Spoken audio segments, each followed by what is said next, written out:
The morning sun cut through the dust, hanging over forward operating base Spiker, as Specialist Maya Chen secured the final cargo strap on the 5-ton supply truck. Staff Sergeant Garrett leaned against the vehicle bay wall, arms crossed, watching her work with the expression of a man forced to babysit. His 3 team members clustered nearby, their laughter carrying across the motor pool.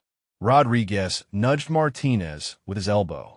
Think she can handle the big, scary truck all by herself? Martinez grinned. Maybe we should draw her a map.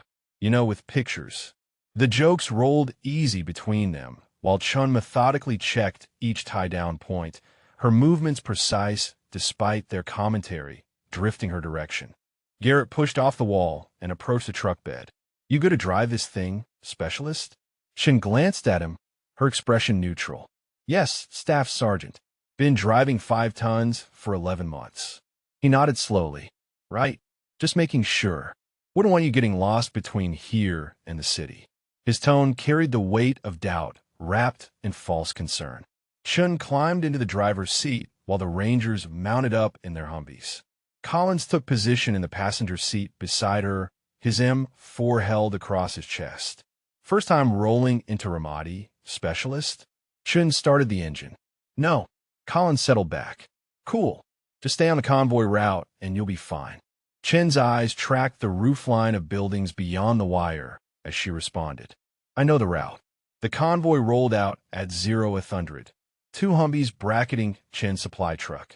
Inside the cab, Collins fiddled with the radio while Chun maintained position 20 meters behind Garrett's lead vehicle. The landscape shifted from desert tan to urban gray as they approached the city limits. Chen's gaze swept methodically across windows and rooftops, her hands steady on the wheel. They entered the market district at reduced speed, navigating narrow streets lined with shuttered shops. Chen noticed the absence first. The civilians positioned wrong, too few of them standing in doorways instead of moving through the street. Her hand keyed the radio. Staff Sergeant, civilian pattern is off. Recommend we reroute. Garrett's voice crackled back immediately. Let us handle security, Specialist. You just drive the truck. Chen's jaw tightened, but she maintained speed, counting the seconds. 30 seconds later, the RPG struck the trail Humvee with a concussive blast that shook her mirrors. The convoy erupted into chaos as automatic weapons fire hammered from multiple positions. Garrett's voice cut through the radio chatter. Dismount, dismount. Return fire. Chen jerked the truck into an alley intersection, the engine block now facing the primary firing line. She killed the ignition and grabbed her M4 from the rack, dropping out the driver's side as Collins scrambled out behind her. The Rangers had already deployed into fighting positions, their weapons barking in controlled bursts at visible ground targets. Chen took cover behind the truck's front wheel, her training overriding everything else. The shot that grazed Garrett came from an elevated position, the angle wrong for ground level. She tracked the trajectory backward through pure instinct, her eyes finding the 4th-floor window 400 meters north. The muzzle flash came again, another Ranger ducking as the round sparked off concrete beside his head. Garrett pressed his hand against his shoulder, blood seeping between his fingers. Where the fuck are they shooting from? His team leader scanned rooftops, but couldn't locate the threat. Chen's mind cataloged the firing pattern automatically.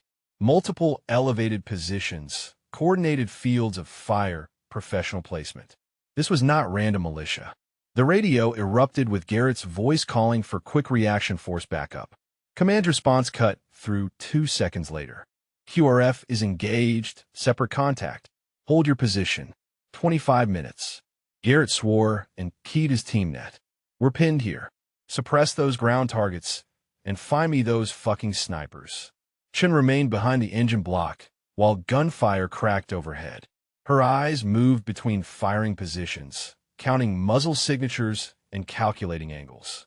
7 distinct locations, each with clear, overlapping fields covering the kill zone. The Rangers could not advance and could not retreat. The situation narrowed to mathematics and time, both working against them. Collins crouched beside her, his face slick with sweat. This is bad, Specialist. Real bad. Chun said nothing, her gaze tracking another shot as it punched through a Humvee's window. Corporal Davis screamed from his position 30 meters away, the sound cutting off into gasping breaths. Martinez tried reaching him, but jerked back as rounds walked across the pavement toward his boots. Garrett's voice rose above the chaos. "Suppressive fire now. Cover Martinez." The Rangers opened up in a coordinated burst, but the enemy snipers simply waded through the volume, then resumed firing the moment the Americans paused to reload. Davis's breathing came in wet rattles now. The medic pinned 2 positions away, unable to reach him. Chun shifted position slightly, her back against the truck's front quarter panel. The locked storage compartment in the truck bed sat 12 feet behind her current position. Inside that compartment lay a rifle case she had not opened in 11 months. Her hands tightened on her M4, while Davis's breathing weakened with each passing second. The decision crystallized in her mind with the same cold clarity that had defined her previous life. She turned to Collins. "Cover me for 5 seconds. I need something from the truck bed." Collins stared at her. "Are you insane? There's 7 snipers up there." She met his eyes. 5 seconds. That's all I need." Before he could argue, she moved. The sprint took her along the truck's protected side, her body low and fast. She vaulted into the bed and yanked the compartment lock, her fingers working the combination she had memorized years ago. The case came free, and she dropped back to cover as rounds cracked past where her head had been moments before. Collins gaped at her. "Holy shit, you're crazy." Chun ignored him and opened the case. The custom M40A5 lay exactly as she had left it, the Schmidt and Bender scope still mounted, the weapon maintenance log tucked beneath showing 347 confirmed kills across 2 years in Fallujah and Ramadi. Her hands lifted the rifle with a muscle memory of someone who had fired it more times than she could count. Collins saw the weapon and his eyes went wide. "Holy shit, specialist, that's a..." He trailed off, recognition and confusion warring across his face. Chun chambered round and looked toward Garrett's position where he crouched behind a concrete barrier, blood still leaking through his fingers. She made her decision and called out, "Staff Sergeant, I can clear those positions if you suppress ground targets for 60 seconds." Garrett's head snapped toward her voice. His eyes found her, found the rifle, found the scope that cost more than 2 months of his salary. The shock on his face transformed into desperate calculation as Davis's breathing grew fainter. "You're a fucking sniper?" Chin's response came flat and certain. "Marine Scout Sniper, 2003 to 2005, Fallujah and Ramadi. I can clear them."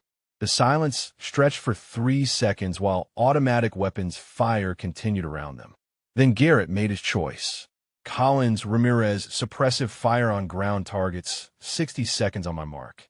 He looked at Chin one more time. "Do it."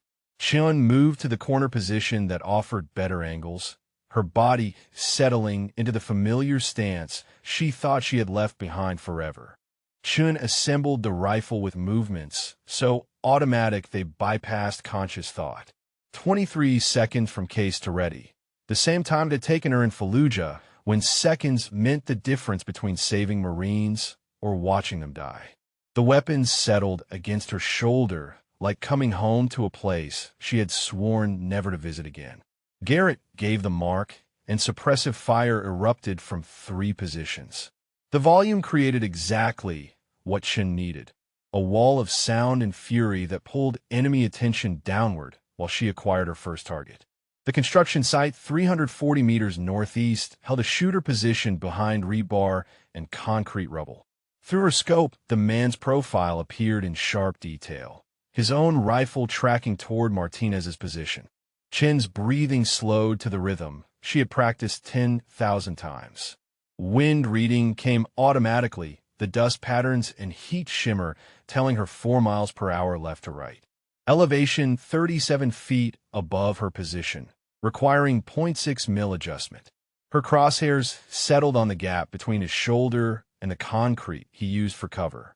The trigger broke clean, and the rifle punched back against her shoulder.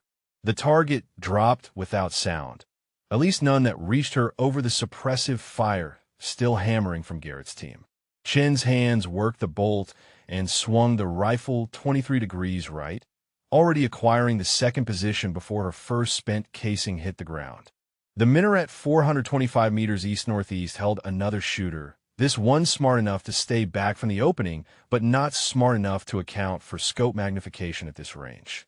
She calculated the new solution in under 2 seconds. Wind had shifted to 5 miles per hour, the minaret's height added another 42 feet of elevation, and the target's position deeper in shadow required her to aim for center mass rather than risk a headshot she could not verify. Her breathing cycled once more, and she fired. Through the scope, she watched the figure jerk backward and disappear into the minaret's darkness. The suppressive fire had been running for 43 seconds now, and Chen knew Garrett's team would need to reload soon. She accelerated her rhythm, transitioning to the third position without pause. The apartment balcony, 380 meters due east, presented a harder problem. The shooter had positioned himself behind an air conditioning unit with only a 6-inch gap visible between the metal housing and the wall. Chen's scope centered on that gap. The shot required perfect timing and zero margin for error. She watched the target's breathing pattern through the narrow opening, tracked the slight movement that indicated he was preparing to fire. When his rifle barrel started to emerge from cover, she squeezed the trigger. The round passed through the gap, and the blood spray that followed confirmed impact before the target collapsed into view. Garrett's suppressive fire hit 58 seconds, and the volume began to fade as magazines ran dry. Chen had already moved to Target 4, a rooftop position 290 meters south where a shooter had been displacing between 3 different cover positions. This one had training, never staying static, always moving after taking shots. Chen tracked the pattern and predicted his next position shift. When a figure moved from behind a rooftop AC unit toward a ventilation housing, Chen led the movement by 18 inches and fired. The target took the round center mass and went down hard, the rifle clattering away across the rooftop tiles. The suppressive fire ended at 62 seconds, and sudden silence filled the street except for Chen's controlled breathing and the mechanical sound of her bolt cycling. Target 5 realized something had changed. The water tower, 510 meters west, had provided excellent cover and firing position, but now the shooter understood his teammates had stopped firing. Chen watched through her scope as the figure began climbing down the tower's internal ladder, attempting to relocate before whatever had happened reached his position. The shot presented itself for less than 2 seconds as the target descended past an opening in the tower's metal slats. Chen calculated the deflection angle for a ricochet shot, placing her crosshairs on the slat's interior edge. The round sparked off the metal and careened into the tower's interior. Through the scope, Chen watched the figure fall 12 feet and stop moving at the tower's base. Collins crouched beside her position, his mouth working soundlessly as he tried to process what he had witnessed. Garrett remained frozen behind his barrier, head tilted like a man hearing music from an impossible distance. Martinez had stopped calling for the medic and simply stared in Chen's direction. The entire Ranger element had gone silent watching her work. Chen's scope swept back across the engagement area, checking each position in sequence. No movement from the construction site. The minaret opening remained empty. The balcony showed only the air conditioning unit and a spreading stain. The rooftop held a single motionless figure. The water tower offered nothing but silence. 5 targets eliminated in 62 seconds of suppressive fire, each shot placed exactly where it needed to be. But 2 enemy snipers remained active, and she knew at least one of them had been tracking her muzzle flash. The 6th target occupied a mosque minaret 445 meters northwest, a position that offered both cover and cultural protection that made it difficult for American forces to engage. Chen's scope found the opening just as the shooter inside acquired her location. The incoming round cracked 2 inches right of her head and impacted the wall behind her position, spraying concrete dust across Collins, who flinched and swore. Chen absorbed the near miss without reaction, her scope already tracking the muzzle flash back to its source. The angle made it difficult, An elevated shot through a narrow opening while the target worked his bolt to chamber another round. Chen waited. The shooter would need 0.8 seconds to cycle his bolt and acquire her position again. At 0.6 seconds, his head would be visible for exactly 0.8 seconds before he could fire. She placed her crosshairs where his face would appear and controlled her breathing. When his profile emerged in her scope, backlit by the interior darkness, she fired. The target disappeared backward into the minaret and did not return. Chen cycled her bolt and immediately shifted to find target 7. The final sniper had seen enough and abandoned his rooftop position 365 meters northeast, now running across the open roof toward stairwell access.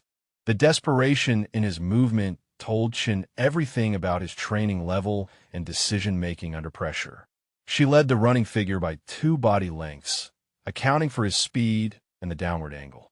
The trigger broke, and the target stumbled, his momentum carrying him forward 3 more steps before he collapsed and slid to the rooftop edge. Chen watched through her scope for any indication of movement. Nothing came.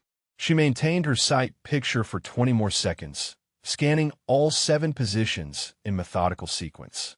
No musle flashes, no movement, no threats. Chen chambered the safety and lowered the rifle, her voice cutting through the stunned silence with professional clarity. 7 threats eliminated. Area clear for casualty evacuation. She said it like reporting routine maintenance completion, like the last 94 seconds had been just another task checked off a list instead of what Garrett and his team had actually witnessed. Collins found his voice first, though it came out higher than normal. Holy fucking shit. Garrett stood slowly from behind his barrier, his hands still pressed against his shoulder wound but his eyes locked on Chen. Martinez crossed himself and whispered something in Spanish that might have been a prayer or might have been a curse. The medic finally broke from cover and sprinted toward Davis's position. Chen secured her rifle and moved back to the truck's engine block, her hands already beginning post-engagement procedures. She ejected the magazine and cleared the chamber with practiced efficiency, while around her, the Rangers processed what had just happened. Garrett approached her position, blood still seeping between his fingers, his expression caught between shock and something that might have been awe or might have been fear. Garrett reached Chen's position as she finished clearing her weapon. His eyes moved between her face and the rifle, trying to reconcile the supply specialist who had loaded cargo straps 2 hours ago with the person who had just eliminated 7 targets in under 2 minutes. Specialist, what the fuck did I just witness? His voice carried disbelief wrapped around something that might have been respect or might have been fear. Chen set the rifle down with careful precision. 7 targets eliminated, Staff Sergeant as briefed. The flatness in her tone suggested she had answered similar questions before in different circumstances. Garrett opened his mouth to respond, but the sound of the medic shouting interrupted him. Davis needs immediate case vac. I've got 2 minutes to get him stable, maybe 3. The tactical situation reasserted itself over Garrett's confusion. He keyed his radio and coordinated with the medic while Chen moved to secure a landing zone in the intersection. Collins and Ramirez emerged from their positions, both men staring at her like she had materialized from smoke. Martinez crossed to where she stood, directing them to push disabled vehicles aside for helicopter access. You really a Marine sniper?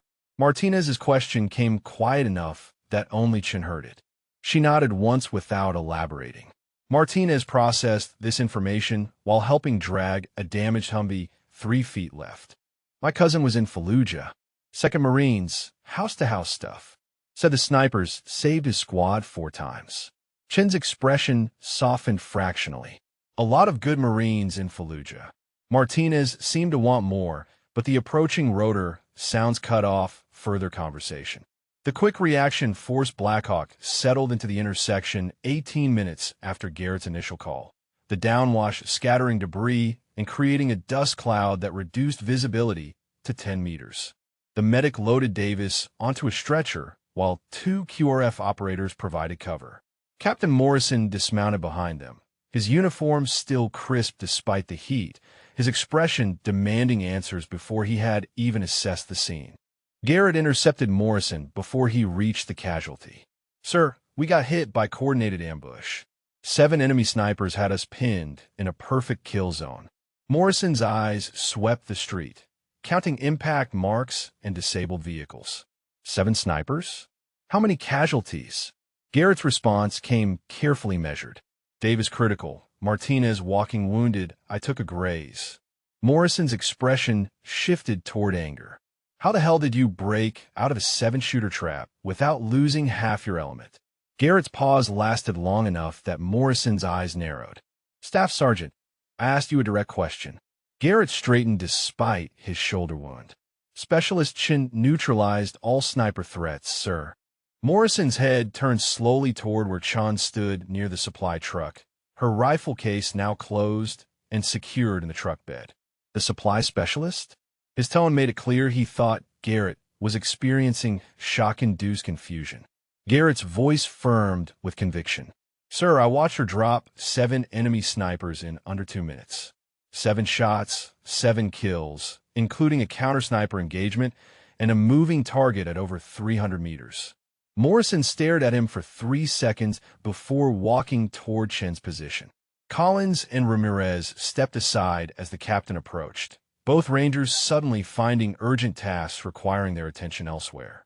Morrison stopped 6 feet from Chun. Specialist Chun, is that correct? Chun came to attention despite the informal combat environment. Yes, sir. Morrison's eyes dropped to the rifle case. Staff Sergeant Garrett claims you engaged and eliminated 7 enemy snipers. Chen's response came without hesitation or embellishment. Yes, sir, that's accurate. The captain's expression cycled through disbelief, suspicion, and calculation. You're an 88M motor transport operator according to your personnel file. Chen met his eyes directly. Yes, sir, that's my current MOS. Morrison caught the emphasis on current and his analytical mind engaged. Current implies previous. What was your previous military occupational specialty, specialist? Chen's jaw tightened fractionally before she answered. I was United States Marine Corps, sir. MOS 0317, Scout Sniper. Served in Fallujah and Ramadi from 2003 to 2005. Morrison processed this information while behind him the Black Hawk lifted off with Davis secured inside. Why would a Marine Scout Sniper be driving supply trucks for the Army? The question hung in the dusty air between them. Chen's answer came measured and careful. I was asked to leave the Marine Corps in 2005, sir. I re-enlisted with the Army 6 months later. The only MOS they would accept me for was motor transport. Morrison understood immediately that significant story existed beneath those careful words, but the tactical situation demanded priority. He keyed his radio.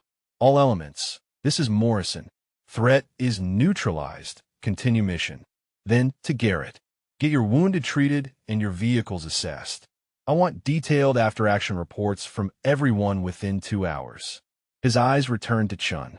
Specialist, you will accompany me back to base. Bring that rifle case.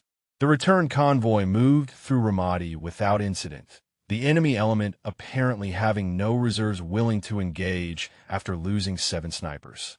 Chen rode in Morrison's Humvee, while her supply truck followed with Collins driving. The captain spent the trip on his radio, coordinating with battalion headquarters, occasionally glancing at Chun like she was a puzzle requiring solution. Forward Operating Base Spiker appeared through the heat shimmer 40 minutes later. Morrison directed Chun to his office while the rest of the convoy dispersed to their respective areas. Inside the command building's climate-controlled interior, the temperature drop felt shocking after hours in the heat. Morrison's office held the standard military furniture plus a desk covered in tactical maps and status reports.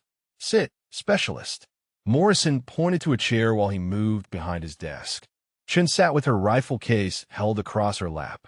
The captain opened his computer and pulled up her personnel file, his eyes scanning the information displayed. Says here you enlisted Army in August 2005 as 88M. Prior service indicated, but details restricted. He looked up at her. Why are your Marine Corps records restricted? Chen's expression remained neutral, but her hands tightened slightly on the rifle case. Sir, I was honorably discharged from the Marine Corps. The restriction was placed at my request during Army enlistment. Morrison leaned back in his chair. Specialist, you just eliminated 7 enemy combatants in approximately 90 seconds according to multiple witness statements. I need to understand exactly who I have operating in my area of operations. Chen set the rifle case on Morrison's desk and opened it. Inside, beneath the custom M40A5, lay a worn manila folder held together with a rubber band. She removed the folder and placed it in front of Morrison. My Marine Corps DD-214 and service records, sir. I keep copies with the rifle. Morrison opened the folder and began reading. His expression shifted as he processed the information. MOS 0317 Scout Sniper, graduated top of class at Quantico. Deployed Fallujah, November 2003. His eyes tracked down the page. 347 confirmed kills over 18 months of deployment. Multiple commendations, including recommendation for Silver Star. He looked up sharply. Why was the Silver Star recommendation denied? Chen's voice carried no emotion. I was discharged before the paperwork processed, sir. Morrison returned to reading. Deployed spotter killed by friendly fire incident, March 2005. Subject refused psychological evaluation. Subject declined retention offers. Accepted honorable discharge, April 2005. He closed the folder carefully. You blamed yourself for your spotter's death. It wasn't a question, but Chen answered anyway. Yes, sir. He was 22 years old and died because artillery coordinates were miscommunicated. I was the senior team member. Morrison absorbed this information. So you left the Marines, waited 6 months, and joined the Army as a truck driver just to stay deployed. Chen nodded once. The Army was willing to take me, sir. The Marines were not. Morrison made a decision and reached for his phone. He dialed a number from memory and waited through 2 rings. Major Reyes, this is Captain Morrison at Spiker. I need you to come to my office immediately. I have a situation requiring G2 assessment. He listened briefly. Specialist Maya Chun, currently assigned as 88M to my logistics element. Previously USMC Scout Sniper with 347 confirmed kills. Just eliminated 7 enemy snipers in a single engagement. He paused. Yes, sir, I'm serious. 30 minutes works. He hung up and looked at Chen. Major Reyes is battalion intelligence. He's going to want to verify everything in that folder and probably ask you questions I don't have clearance to hear the answers to. Chen's expression suggested she had expected this. Understood, sir. Morrison stood and moved to look out his window at the base operations. Specialist, off the record, why didn't you tell anyone about your background? Chen's answer came after considering her words. Sir, I was assigned as a motor transport operator. I performed those duties to the best of my ability. What I did before didn't seem relevant until today. Morrison turned back to face her. You spent 11 months driving supply trucks knowing you could do what you did today. That's either the most disciplined thing I've ever heard or the most wasteful. Chen met his eyes without flinching. I wanted to serve, sir. They gave me the job they would give me.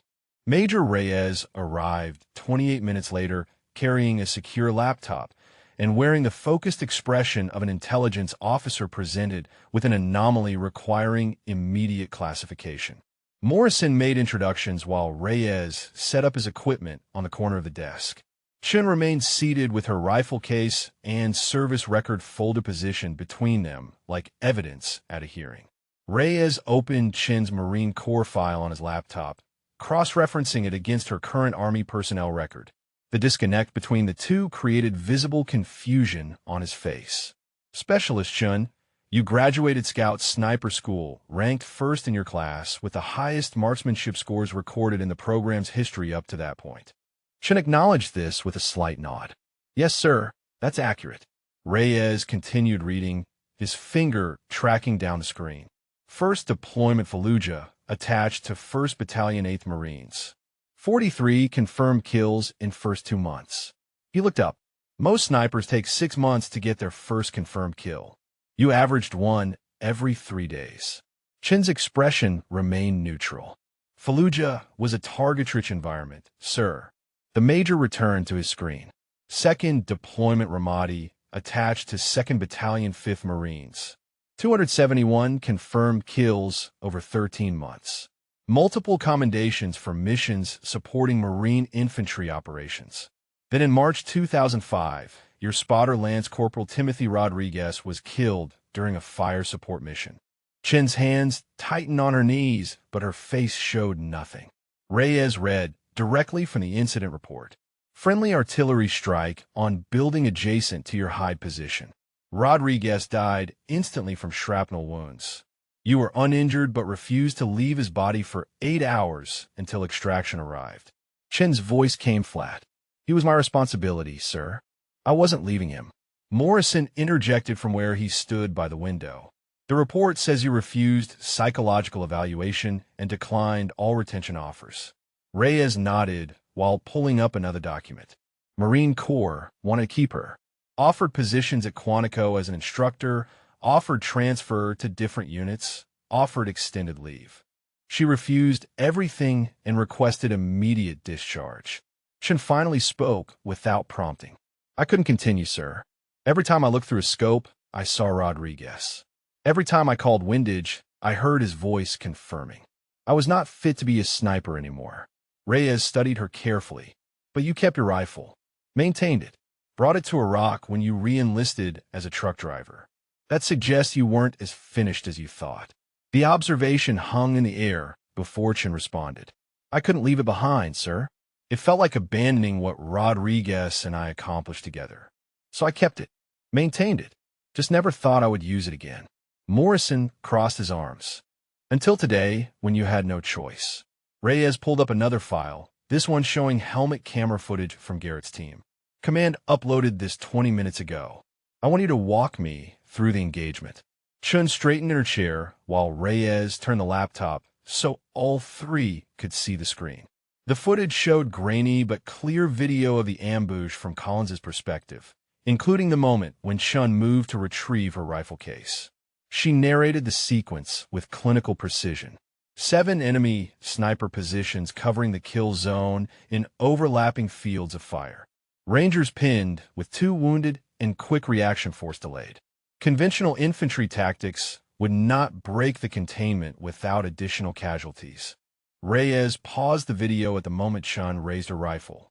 So you made the decision to expose your capabilities rather than watch more Rangers die. Yes, sir. The simple answer carried weight that Morrison clearly understood, even if Reyes processed it differently.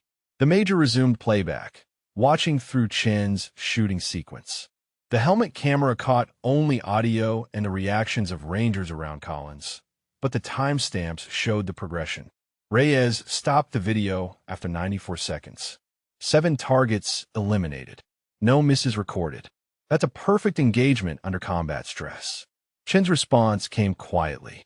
I had good instructors, sir. Reyes closed the laptop and leaned back. Specialist Chun, I need to ask you something directly, and I need an honest answer. If this situation had not occurred, would you have ever told anyone about your background? Chun considered the question for several seconds. No, sir. I accepted my role as a truck driver. That was the job the Army gave me, and I intended to perform it until my enlistment ended. Morrison shook his head slowly. You were going to spend your entire enlistment driving supplies while having skills that could save American lives. That makes no tactical sense. Chen met his eyes. Sir, with respect, my skills did not matter until today. I was not assigned as a sniper. I had no authority to operate in that capacity. What happened today was an emergency exception, not a job qualification. Reyes exchanged a long look with Morrison before speaking. Specialist, what you describe is technically correct, but practically wasteful. The Army has fewer than 500 qualified snipers deployed across Iraq and Afghanistan. Enemy sniper threats have increased 40% in the last 6 months. We need people with your capabilities, and you've been driving a truck for 11 months. Chen's jaw set firmly. Major, the Army made their assessment when I enlisted. I disclosed my Marine Corps background. They assigned me to motor transport. I accepted that decision. Reyes pulled out his phone and made a call, speaking quietly for 2 minutes before disconnecting. He looked at Morrison. Colonel Hayes wants to see all of us in his office at 1600 hours. That gives us 90 minutes. Morrison checked his watch. Specialist Chun, you're dismissed until 15:45. Report back here and we'll walk over together. Chun stood and collected her rifle case and folder. Sir, should I bring my weapon and records? Morrison nodded. Yes, bring everything. The colonel will want to see all of it. Chun saluted and left the office, closing the door behind her. Reyes waited until her footsteps faded before speaking. That is possibly the most disciplined soldier I have encountered in 15 years.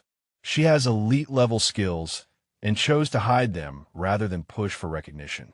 Morrison moved back to his desk, where she was so traumatized by her spotter's death that she wanted to bury that part of herself completely. Reyes conceded the point with a nod. Either way, we now have a former Marine Scout sniper with 347 confirmed kills driving supply trucks. That situation needs to change. Morrison pulled up his computer and began typing. I'm drafting the after-action report now. 7 enemy snipers eliminated, 2 friendly wounded evacuated, 0 friendly killed in action. Mission success due entirely to Specialist Chin's actions. Reyes added to his own notes. I'll include analysis of the engagement footage and my assessment of her background verification. This goes up the chain tonight. Outside Morrison's office, Chin walked through the base toward the transient quarters where logistics personnel were housed. Other soldiers passed her without recognition or acknowledgement, just another supply specialist in a combat zone. She secured her rifle case in her footlocker and sat on her bunk, the weight of the day settling onto her shoulders like pack straps cutting into flesh. Her phone buzzed with a text from Martinez. You saved my life today. Thank you. Chin stared at the message for 30 seconds before typing back. Just did my job. Martinez responded immediately. That wasn't a truck driver's job. That was something else entirely. Chin shut off her phone without replying. She lay back on the bunk and closed her eyes, but Rodriguez's face appeared in the darkness behind her eyelids like it always did when she thought about Fallujah. 22 years old with a Texas accent and a laugh that could cut through the worst situations. Dead because someone miscalculated artillery coordinates by 200 meters. Dead because Chun had chosen that high position instead of the alternate site 3 blocks away. Her eyes opened and focused on the ceiling.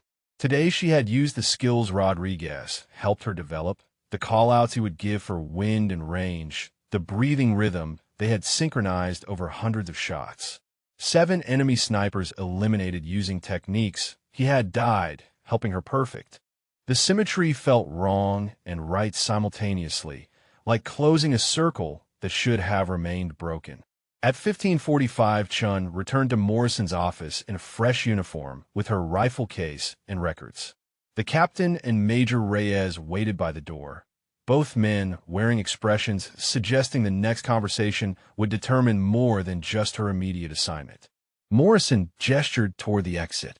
Let's go see the colonel. Chun fell in behind them as they walked across the base toward battalion headquarters. The late afternoon sun beat down with the weight of brass, heat radiating off every surface. Soldiers moved between buildings in small groups, conducting the endless tasks that kept a forward operating base functional. Chin's mind turned over the possibilities of what Colonel Hayes might decide, but she found herself curiously detached from the outcome. She had accepted her role as a truck driver and performed it well. If that changed, she would accept the new role and perform it well. Control existed only in execution, never in assignment. Battalion headquarters occupied a reinforced concrete building that had once served as an Iraqi government office before the invasion. Colonel Hayes' office sat on the second floor behind a door marked with his name and rank in stenciled letters. Morrison knocked twice and entered when the colonel's voice called them inside. Hayes stood behind his desk reviewing documents, his gray hair cut to regulation length and his weathered face showing the lines of someone who had spent 25 years making difficult decisions. He looked up as they entered. Captain Morrison, Major Reyes, and this must be Specialist Chun. His eyes moved to the rifle case she carried. I've been reading some very interesting reports about today's engagement. Morrison and Reyes took seats while Chun remained standing at attention. Hayes gestured to the remaining chair. "Seat, specialist. You're not being charged with anything." Chun sat with the rifle case across her lap, her posture straight despite the informal permission. Hayes returned to his desk and pulled up something on his computer screen. "I have helmet camera footage from 3 different Rangers, after-action reports from Staff Sergeant Garrett and Captain Morrison, and a preliminary intelligence assessment from Major Reyes. All of them described the same event with remarkable consistency. 7 enemy snipers eliminated in 94 seconds by a motor transport operator who, according to her personnel file, has no sniper qualification." Hayes looked directly at Chun. "That's quite a discrepancy." Chun opened her rifle case and removed her Marine Corps folder, placing it on Hayes' desk. "Sir, my DD-214 and service record. I was USMC Scout Sniper from 2003 to 2005. Hayes opened the folder and began reading, his expression shifting as he processed the information.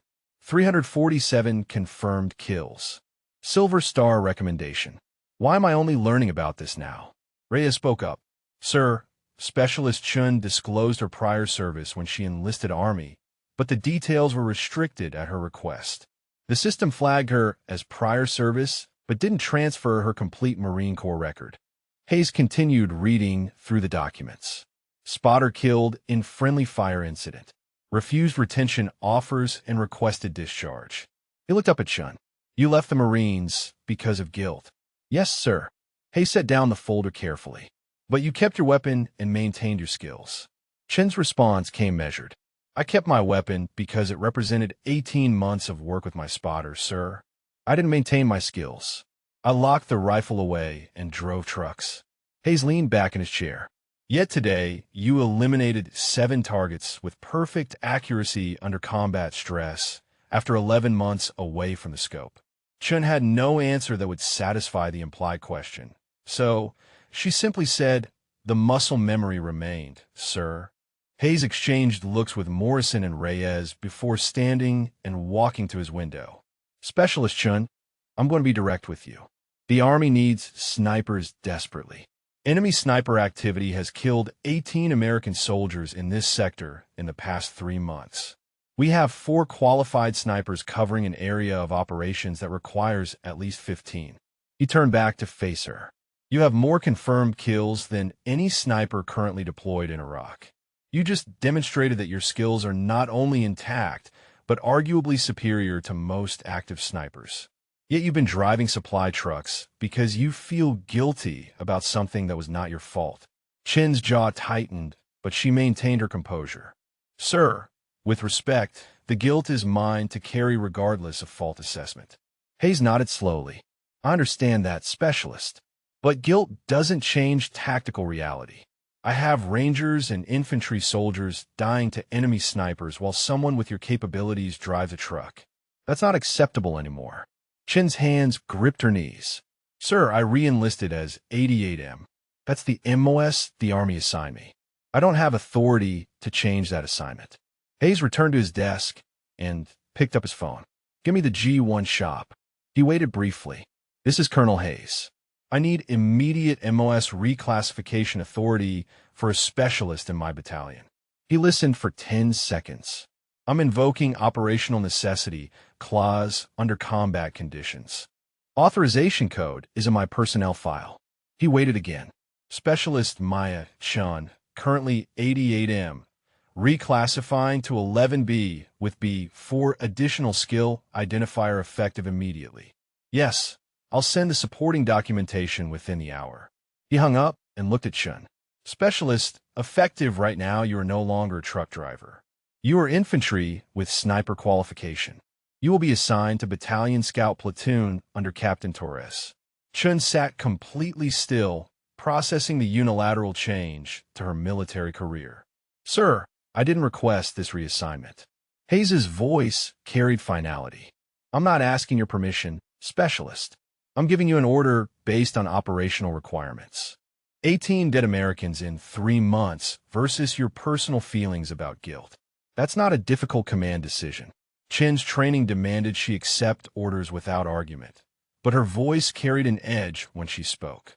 "Sir, What if I'm not effective? What if today was an aberration and I can't perform consistently? Morrison interrupted. Specialist, I watched the footage. That was an aberration. That was someone operating at the highest level of their capability. Reyes added his assessment. Your shot placement, target acquisition speed, and decision-making under fire all indicate someone with exceptional training and natural aptitude. The Marine Corps doesn't produce 347 confirmed kills through luck. Hayes folded his hands on his desk. Specialist Chun, I understand you left the Marines because you couldn't reconcile your spotter's death with continuing to use the skills you developed together. But he died in service to this country, and you've spent 11 months hiding skills that could have saved other Americans from the same fate. Is that what Lance Corporal Rodriguez would have wanted? The words hit Chun like a physical impact. Her breathing stopped for 2 seconds before resuming, and moisture gathered at the corners of her eyes, though she refused to let it fall. Rodriguez wanted to be the best spotter in the Marine Corps, sir. He wanted our team to save Marines. Chen's voice fractured slightly on the last word before she controlled it. Then honor him by doing exactly that. Hay stood and extended his hand. Captain Torres expects you at Scout Platoon Operations at 0700 tomorrow. He'll assign you a spotter and integrate you into rotation. You'll maintain your current rank, but your duties change immediately. Chun stood and shook his hand, the gesture sealing a decision she had not made but would now execute. Dismissed, specialist. Report to supply and get proper gear issued. Morrison will coordinate your transfer paperwork. Chun saluted and left the office carrying her rifle case, her mind spinning with implications she had not prepared to face. Morrison and Reyes remained behind with Hayes, who sat back down heavily once the door closed. Morrison spoke first. Sir, she's carrying significant trauma. Are we certain she's fit for sniper duty? Hayes pulled up Chen's file again. Captain, she just eliminated 7 targets under combat stress after 11 months away from the scope. Her trauma clearly hasn't affected her capability. What's affected is her willingness to accept that capability. Reyes added his perspective. The psychological evaluation from her Marine Corps discharge noted severe guilt, but no combat effectiveness impairment. She was refusing to continue because she felt responsible for Rodriguez's death, not because she couldn't perform. Hayes nodded, and today proved that when American lives are on the line, she'll perform regardless of her personal feelings. That's exactly the kind of soldier I need in Scout Platoon. Morrison accepted the logic, but voiced his concern. Sir, what happens if she breaks under the pressure? If the guilt becomes too much? Hayes met his eyes squarely. Then we'll deal with it through proper channels. But right now, I have enemy snipers killing American soldiers, and I have someone who can stop them. That calculus is simple, Captain. Chun walked through the base toward supply, her rifle case feeling heavier than it had that morning. Soldiers passed her in both directions, none of them knowing that her entire military career had just shifted on the decision of a colonel she had met 15 minutes ago. The scout platoon operated from a separate compound on the eastern side of the base, a secured area where the battalion's specialized elements maintained their equipment and planning spaces. She stopped at supply and presented her new orders to the sergeant behind the counter. He raised his eyebrows at the MOS change, but pulled the appropriate gear without comment. Ghillie suit components, rangefinder, spotting scope, ammunition load, and additional equipment that marked her new role. The pile accumulated on the counter until it required 2 duffel bags to transport. Chun secured the gear and walked to her current quarters, passing other logistic soldiers who waved or called greetings. None of them knew yet that she would not be driving trucks tomorrow. She packed her personal items methodically, the muscle memory of countless relocations guiding her hands. The rifle case sat on her bunk, no longer a hidden relic, but now an official tool of her trade. Her phone buzzed with a text from an unknown number. "This is Captain Torres, Scout Platoon. Colonel Hayes briefed me on your situation. Welcome to the team. We'll get you integrated tomorrow morning." Chun stared at the message, recognizing that her attempt to bury her past had failed completely. Rodriguez's face appeared in her mind again, smiling the way he did after a successful engagement. She typed back a simple acknowledgement, and set the phone down. Tomorrow she would meet her new team, her new spotter, and return to a role she thought she had left behind forever. Today had torn open a door she had carefully sealed, and Colonel Hayes had ordered her to walk through it regardless of the cost to her carefully maintained distance from who she used to be. Chen arrived at Scout Platoon Operations at 0645, 20 minutes early because old habits died harder than old identities. The compound consisted of 3 buildings surrounded by additional security barriers, separated from the main base by 50 meters of open ground. 2 soldiers stood guard at the entry point, checking her identification before waving her through. Captain Torres met her at the operations building entrance, a compact man in his mid-30s with the weathered look of someone who spent more time in the field than behind desks. "Specialist Chun, come inside. We'll get you oriented before the morning brief." He led her into a space that felt more like a hunter's workshop than a military facility. Weapon racks lined one wall, maps covered another, and photographs of terrain and enemy positions occupied a large table in the center. Torres gestured to the coffee pot. "Help yourself.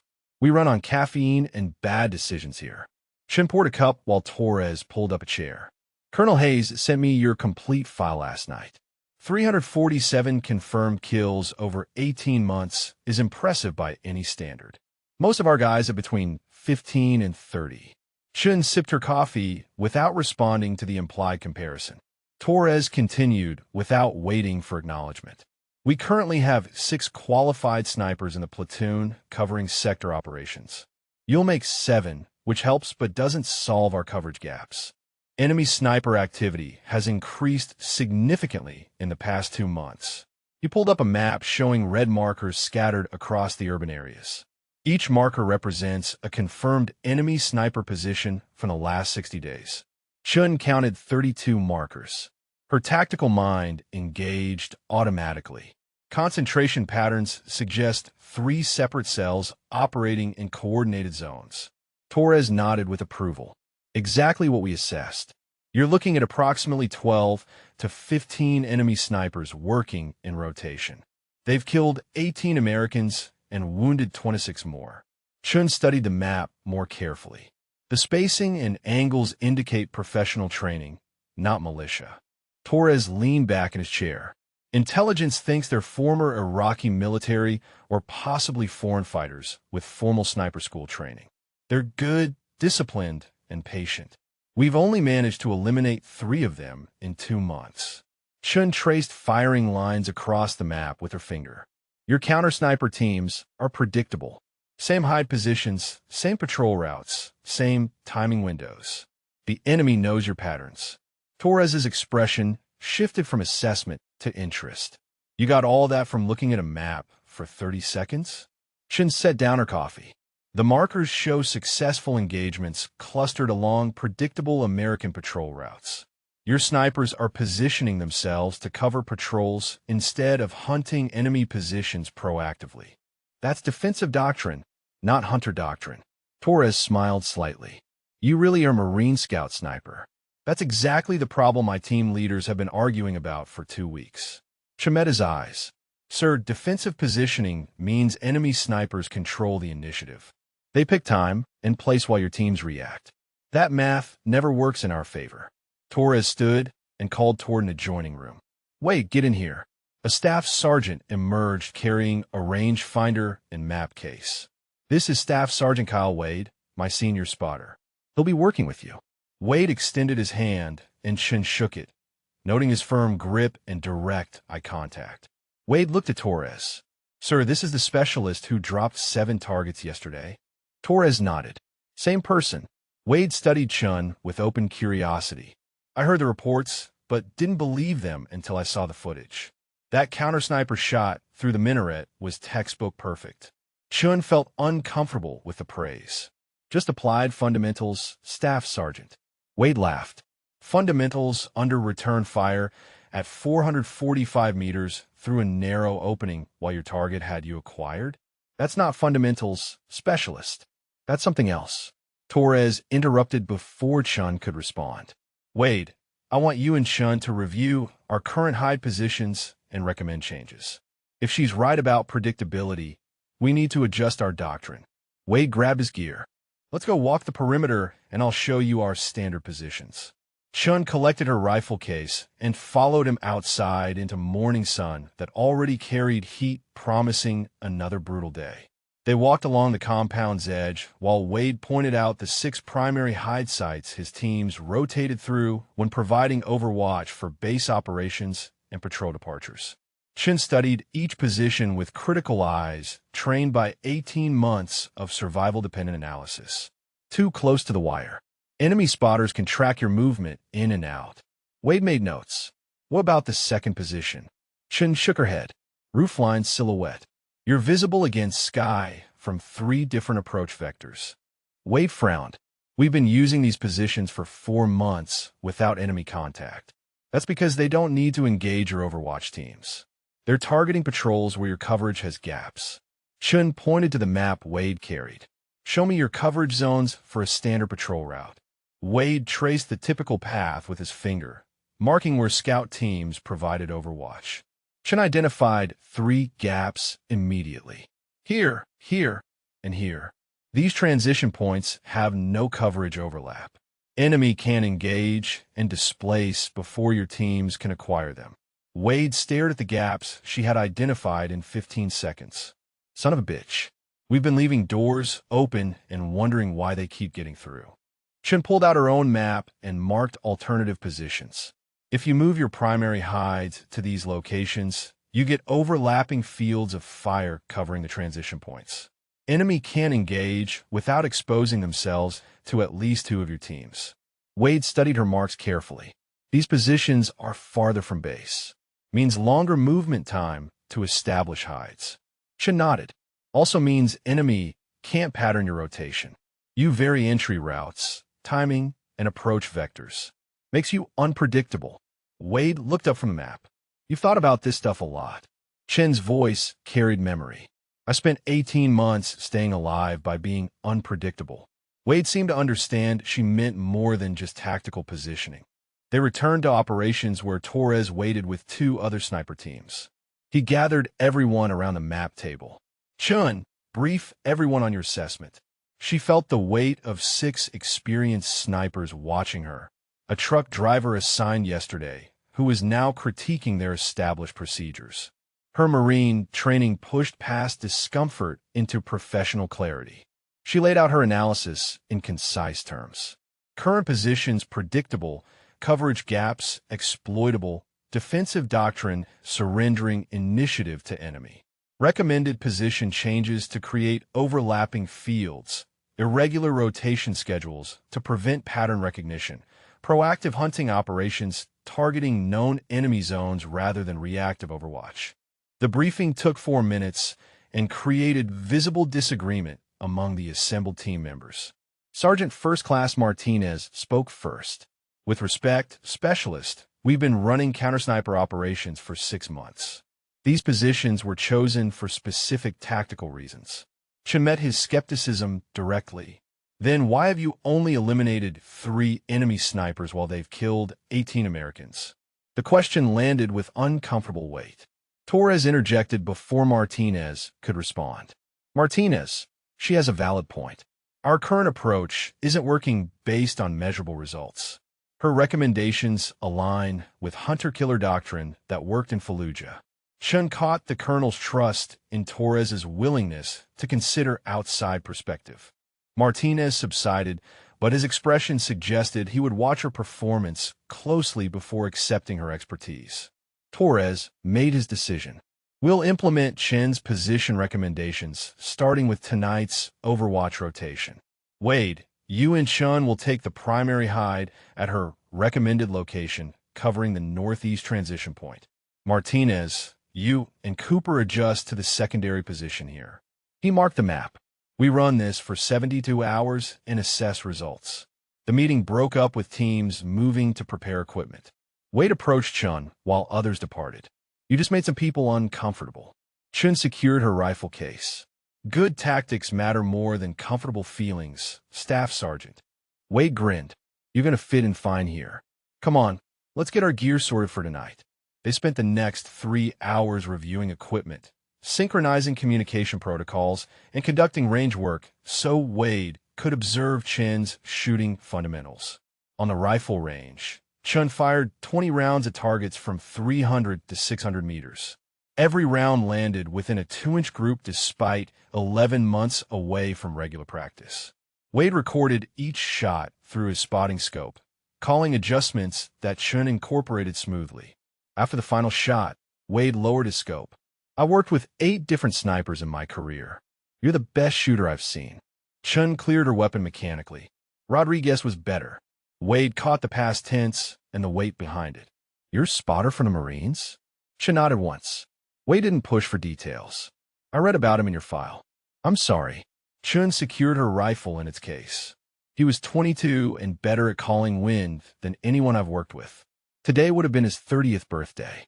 The information emerged without Chen planning to share it, the date having occupied her thoughts since midnight. Wade absorbed this quietly. "Then let's make tonight's operation count for him." Chen met his eyes and saw genuine respect rather than pity. "That works, Staff Sergeant."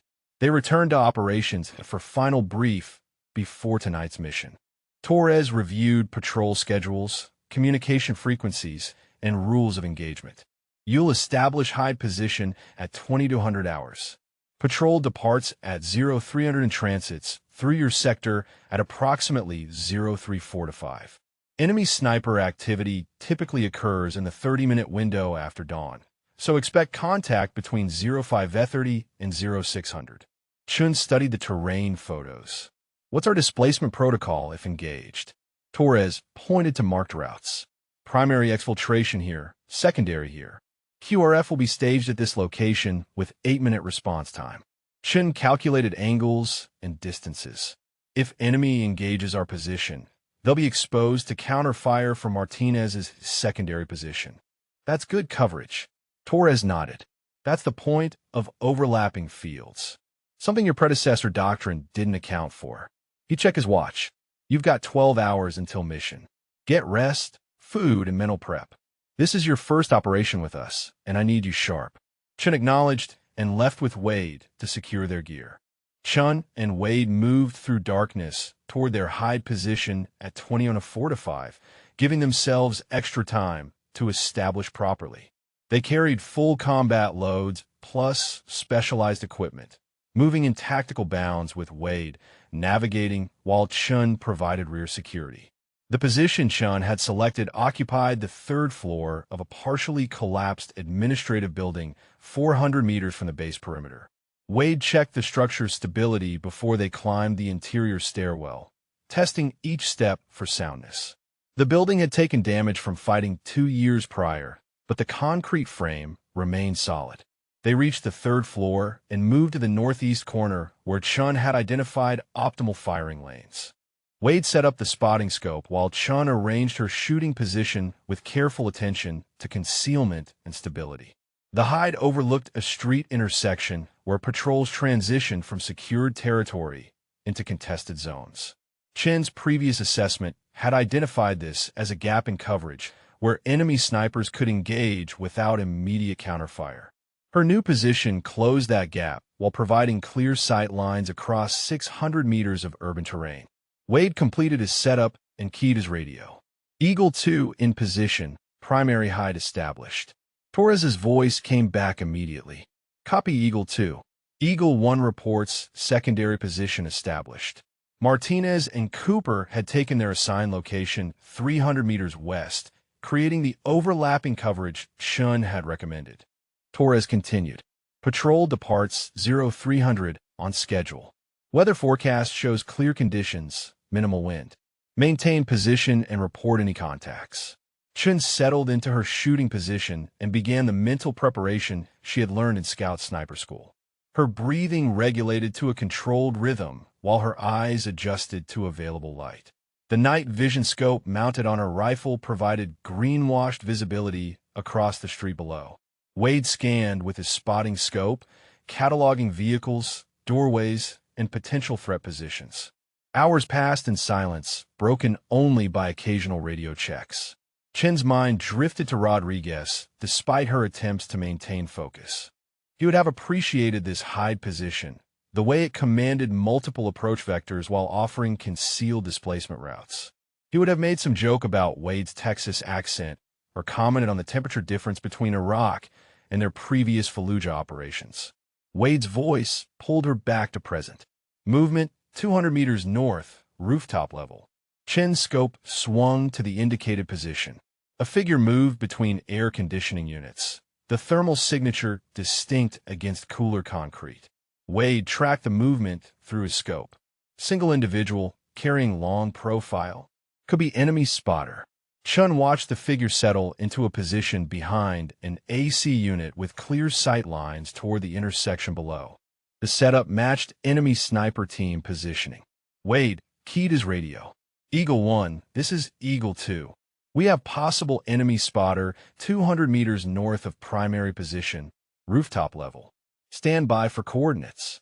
He relayed precise grid numbers while Chun maintained observation. Torres responded. Eagle 2, maintain observation.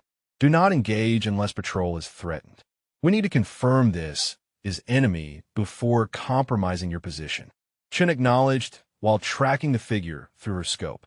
The individual remained motionless for 20 minutes, professional patience that suggested training rather than random civilian presence. At 0:55, the figure shifted position and a second thermal signature appeared on the same rooftop. Wade confirmed through his scope. Second individual joining first position, both carrying long rifles. Chen's assessment crystallized. That's an enemy sniper team. Torres, Eagle 2 has confirmed enemy sniper team 200 meters north. Two individuals, both armed with long rifles, positioned to engage intersection. Torres's voice carried decision weight. Eagle 2 is authorized to engage on my command. Wait for patrol to enter kill zone so we can identify their target priority. Chen's finger moved to her trigger guard while her breathing maintained rhythm. Wade calculated range and environmental factors. 212 meters actual distance. Wind 3 miles per hour left to right. Temperature 78 degrees. Minimal humidity. Chun made micro adjustments to her scope while the enemy team focused their attention downward toward the street. At 03:18, the American patrol entered the intersection below for Humvees moving in standard tactical spacing. The lead enemy sniper shifted his rifle toward the patrol and Wade's voice came sharp. Primary target acquiring patrol, lead vehicle. Torres's command came immediately. Eagle 2, engage. Chen's crosshairs settled on the primary sniper's upper torso, the figure backlit by ambient city light. Her trigger finger applied steady pressure, and the rifle punched back against her shoulder. Through the scope, she watched the target collapse forward across his rifle. Wade confirmed. Primary target down. Secondary target reacting. The second enemy sniper spun toward their position, attempting to locate the threat. Chen had already cycled her bolt and acquired the new target. The figure raised his rifle toward their building, but Chun fired first. The second enemy sniper dropped behind the AC unit and didn't move. Wade scanned the rooftop. Both targets down, no additional movement observed. The patrol below had heard the shots and taken defensive positions. Torres's voice cut through the radio traffic. Eagle 2, Displacement Protocol Alpha. Exfiltrate to rally point. Chun and Wade broke down their position with practiced efficiency, securing equipment while maintaining security. They moved down the stairwell using opposite wall coverage and exited through a pre-planned route that kept the building between them and the enemy rooftop. Martinez's voice came over radio. Eagle 1 confirms Eagle 2 displacement. We have overwatch on your exfil route. Chun and Wade moved through back alleys toward the rally point, arriving 6 minutes after leaving their hide. A Humvee waited with Torres in the passenger seat. Get in. We're going to clear that rooftop before enemy can recover their dead. The quick reaction force reached the enemy position 8 minutes after Chen's shots. Torres led the clearance with Chun and Wade providing overwatch from street level. The team climbed to the rooftop, and Torres's voice came over radio. 2 enemy Kia, both Syrian nationals based on documents. Long rifles are Dragunov SVD, professional-grade equipment. This was not militia. Torres descended with both enemy rifles and documentation. Back at base, he spread everything across a table in operations.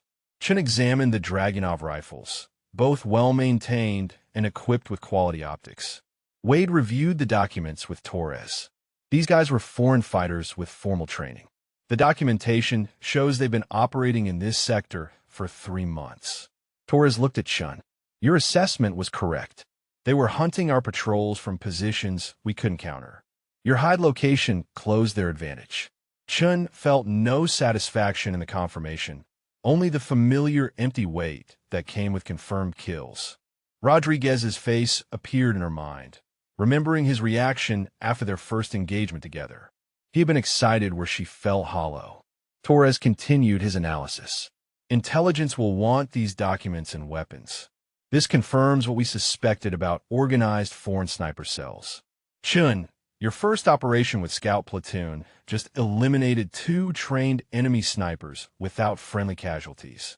That's textbook execution. Wade added his assessment. Her shooting was perfect, sir. Both shots at over 200 meters in low light conditions, both immediate kills. Chen secured her rifle and began post-mission maintenance. Captain, request permission to return to quarters. Torres checked his watch. Go get rest. Debrief is at 1300 hours. Chen left operations carrying her rifle case, exhaustion settling over her like a familiar coat. Wade caught up with her outside. You did good work tonight. Chen kept walking. Just did the job, Staff Sergeant. Wade matched her pace.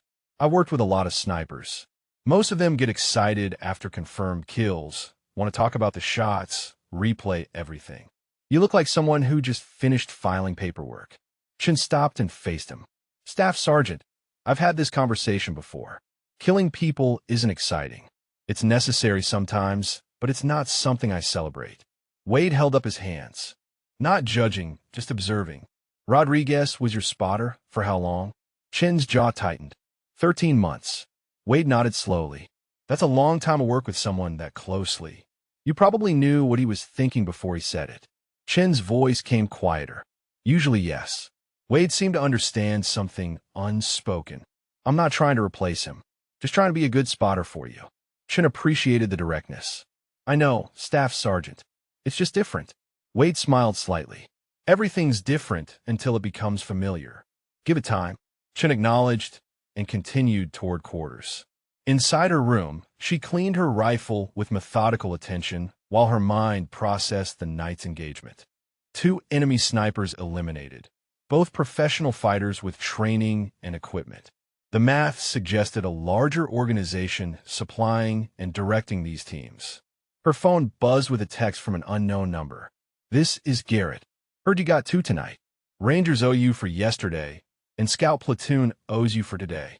Let me know if you need anything. Chen stared at the message, surprised by the outreach from someone who had dismissed her 36 hours ago. She typed back a simple thanks and set the phone down. Sleep came eventually, but brought dreams of Rodriguez, calling wind corrections while she tracked targets through her scope. In the dream, he was alive and smiling, making jokes between shots the way he always had. When she woke at 0600, the room felt emptier than before, the contrast between dream and reality sharp enough to hurt. Chen dressed and headed to the dining facility where Wade sat with Martinez and Cooper. They waved her over, and she joined them with coffee and breakfast.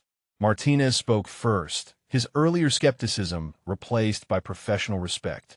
Your position recommendations were solid. We had clear coverage on your exfiltration, and the overlapping fields worked exactly like you described. Cooper added his assessment. I reviewed the after-action footage from last night. Your shooting was clinical. No hesitation, no wasted movement, just perfect execution. Chen focused on her coffee. It's what I was trained to do. Martinez leaned back in his chair.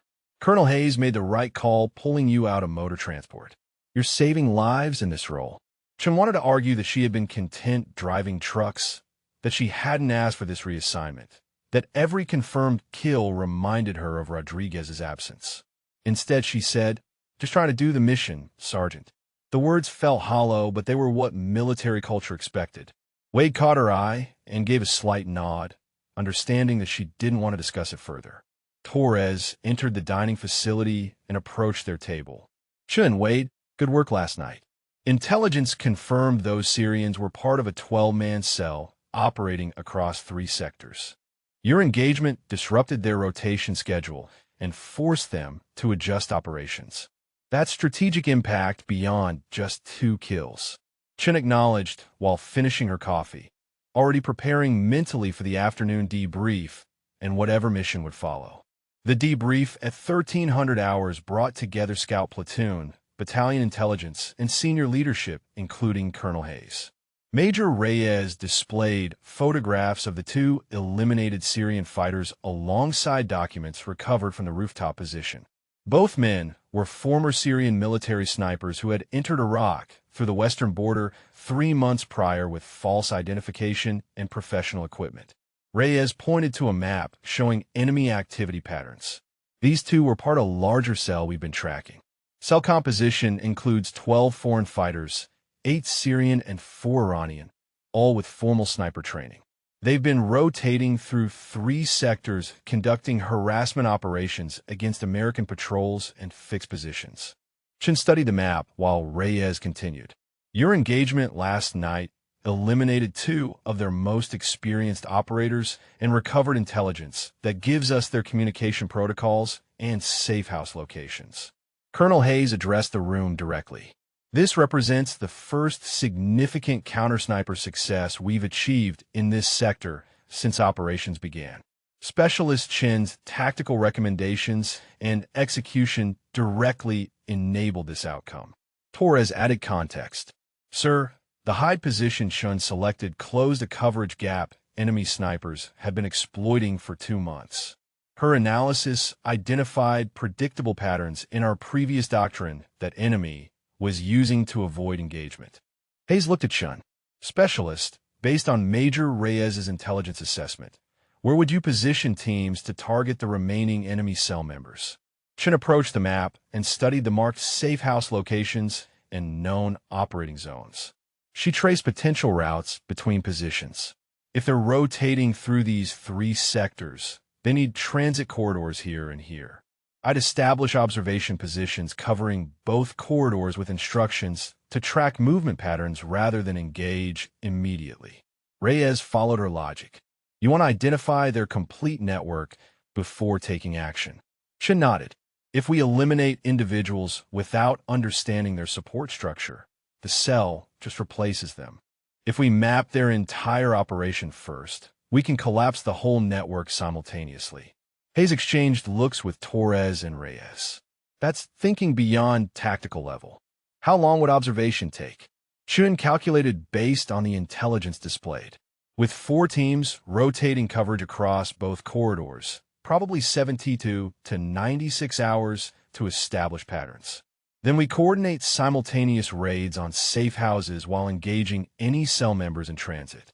Reyes made notes rapidly. That requires a significant coordination between Scout Platoon, infantry elements, and Iraqi security forces. Torres spoke up. Sir, it's viable if we get the resources allocated. Hayes made his decision. Major Reyes, coordinate with Iraqi forces and infantry battalions. Captain Torres, assign your teams according to Chen's recommendations. I want operational plan on my desk by 1800 hours tonight. The meeting broke with various elements moving to execute planning. Torres pulled Chen aside. You just outlined a 3-day operation that requires battalion-level coordination. That's not typical specialist thinking. Chen felt uncomfortable with the attention. Sir, it's just pattern recognition and resource allocation. Rodriguez used to say, I thought like a general trapped in a private's body. Torres smiled slightly. Your spotter was right. Hayes wouldn't have approved the plan if he didn't think you were correct. Go help Wade with equipment prep. You'll be on first rotation starting tonight at 2200. Chen spent the afternoon preparing gear with Wade, while Martinez and Cooper handled separate coordination tasks. Wade reviewed maps showing the northern transit corridor they would observe. We'll be in a static hide for potentially 8 hours per rotation. That's a lot of time staring through scopes. Chen checked her rifle 0. I've done longer. Fallujah had missions where we held position for 14 hours waiting for targets. Wade packaged additional ammunition and water supplies. What was Fallujah like compared to here? Chen's hands paused on her equipment. Fallujah was house-to-house urban combat with targets everywhere. You'd fire, displace, fire again, constant movement. Here it's more methodical, more waiting. Wade seemed to sense the memory weight behind her words. Which do you prefer? Chen considered the question honestly. Neither. Both involve killing people who are trying to kill Americans. The setting doesn't change the fundamentals. Wade secured his pack straps. Fair answer. My brother was in Fallujah with 3rd Battalion, 1st Marines. He said the snipers were the only reason they survived some engagements. Chun felt the familiar weight of others' gratitude for actions she had performed out of duty rather than heroism. They loaded their vehicle at 20 and 30 and departed base with Martinez and Cooper in a second Humvee heading to the southern corridor position. The drive through darkness took 30 minutes along secured routes before reaching their insertion point. Chun and Wade dismounted and moved on foot toward a 4-story apartment building that offered observation over the northern corridor. The building showed damage from previous fighting but remained structurally sound. They climbed to the 4th floor and established their hide in a corner room with windows facing 2 directions. Wade set up observation equipment, while Chun arranged her shooting position to cover both potential engagement angles. Torres's voice came over radio. Eagle 2 and Eagle 3 in position. Begin observation protocols. Hours passed with methodical scanning of streets and buildings below. Chun tracked vehicle movements, pedestrian patterns, and any indicators of enemy presence. Wade maintained log entries recording everything they observed. At Zeratoiferty, a small truck appeared in their observation zone, moving slowly with 2 individuals in the cab and covered cargo in the bed. Wade focused his spotting scope. Vehicle moving north to south, reduced speed, 2 occupants visible. Chen watched through her rifle scope as the truck stopped at an intersection. The passenger dismounted and moved to the rear, pulling back the covering to reveal long cases consistent with rifle storage. Wade keyed his radio. Eagle 1. Eagle 2 has vehicle with suspected weapons cargo at grid coordinates following. Torres responded immediately. Observe and track. Do not engage. We need to see where they're going. The truck resumed movement, and Chun and Wade tracked it through their observation arc until it disappeared into the southern sector. Wade relayed the last known position while Chun marked the map. Torres acknowledged. Eagle 3 reports they have visual on same vehicle entering southern corridor. Maintain observation. The night continued with 3 more similar vehicle movements recorded and tracked. By 0600, when their rotation ended, they had documented 7 vehicles, 12 individuals on foot, and 2 possible safe house locations where multiple vehicles stopped.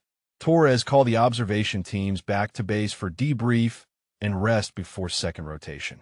In operations, Reyes compiled information from both teams onto a master map. The pattern Chen predicted was materializing with clear transit routes and congregation points. Hayes reviewed the developing intelligence. 24 hours of observation has provided more actionable intelligence than 2 months of reactive operations. Chen, your assessment was correct. How many more rotations before we have complete picture? Chen studied the map carefully. The pattern is establishing, but we need another 48 hours to confirm secondary routes and identify all safe houses. They're being careful, but not careful enough if you know what to look for. Hayes nodded. Continue observation rotations. I want updates every 12 hours. The briefing ended and teams dispersed to rest before their next shifts. Chen returned to quarters and collapsed on her bunk, exhaustion overwhelming the caffeine that had kept her alert through 8 hours of observation. Sleep came quickly, but brought more dreams of Rodriguez reviewing maps and calling out targets. When she woke 4 hours later, Wade was knocking on her door. Time for shift 2. Chen dressed rapidly and met him outside. The second rotation followed the same pattern with different hide position covering alternate observation angles. More vehicles documented, more individuals tracked, more safe house locations identified. By the end of 48 hours, Reyes had compiled comprehensive intelligence showing the entire enemy cell structure with 12 individuals for safe houses and established movement patterns. Hayes convened final planning meeting with all elements. We execute simultaneous operations tomorrow night at 2300 hours. Infantry teams hit all 4 safe houses simultaneously. Scout teams cover transit routes and engage any cell members attempting to escape or reinforce. Iraqi security forces establish outer cordon to prevent civilian interference. Chun listened to coordination details while mentally preparing for what would likely be sustained engagement. Torres addressed his teams directly. This is battalion-level operation targeting entire enemy network. Your observation work made this possible. Tomorrow night, we eliminate this cell completely. Questions? Martinez raised his hand. Rules of engagement for individuals attempting to flee? Torres's answer came firm. Anyone carrying weapons attempting to leave safe house locations or transit corridors is considered hostile. Engage as necessary.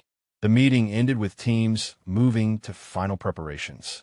Wade found Chun checking her rifle for the 5th time. You always this meticulous before operations?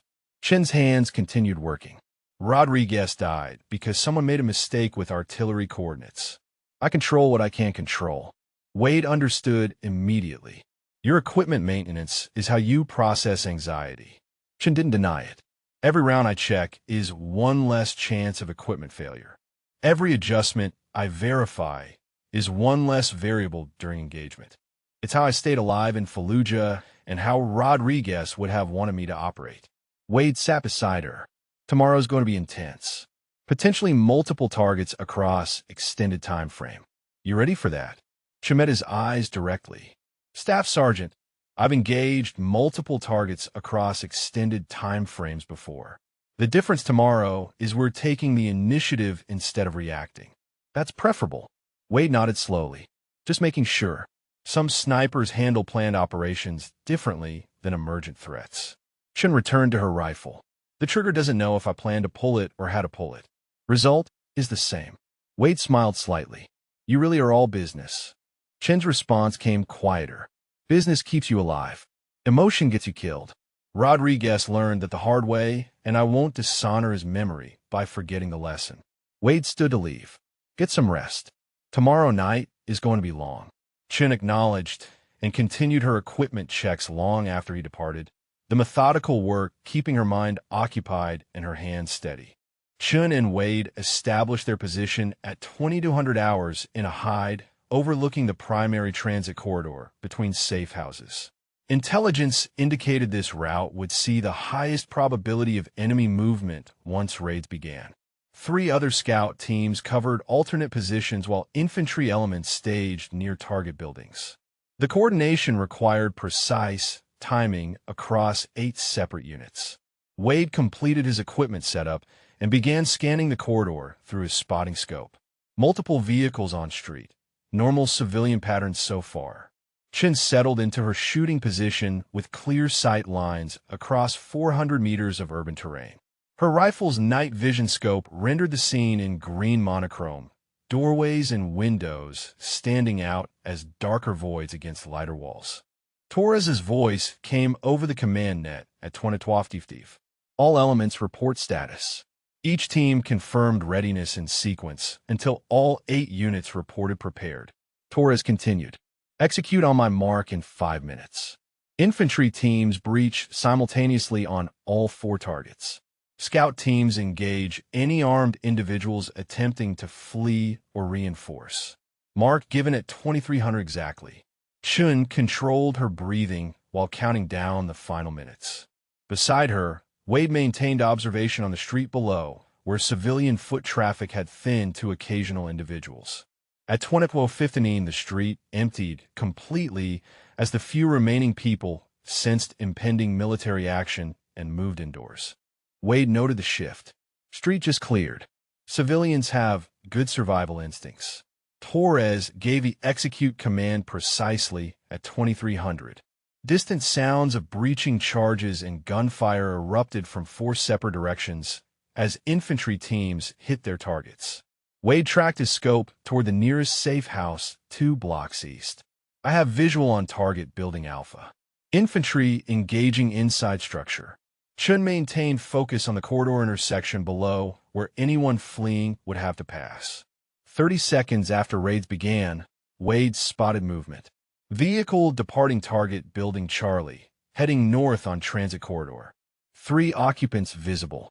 Chun swung her scope to acquire the approaching truck. Torres's voice cut through radio traffic. All scout teams. Vehicle fleeing Charlie with multiple armed occupants. Engage as necessary. The truck accelerated into Chen's observation zone, and she tracked it through her scope. Wade called corrections. Vehicle speed approximately 40 kilometers per hour, range 360 meters, and closing. Chun led the driver's position, calculating movement and distance. Her crosshairs settled on the windshield, and she fired.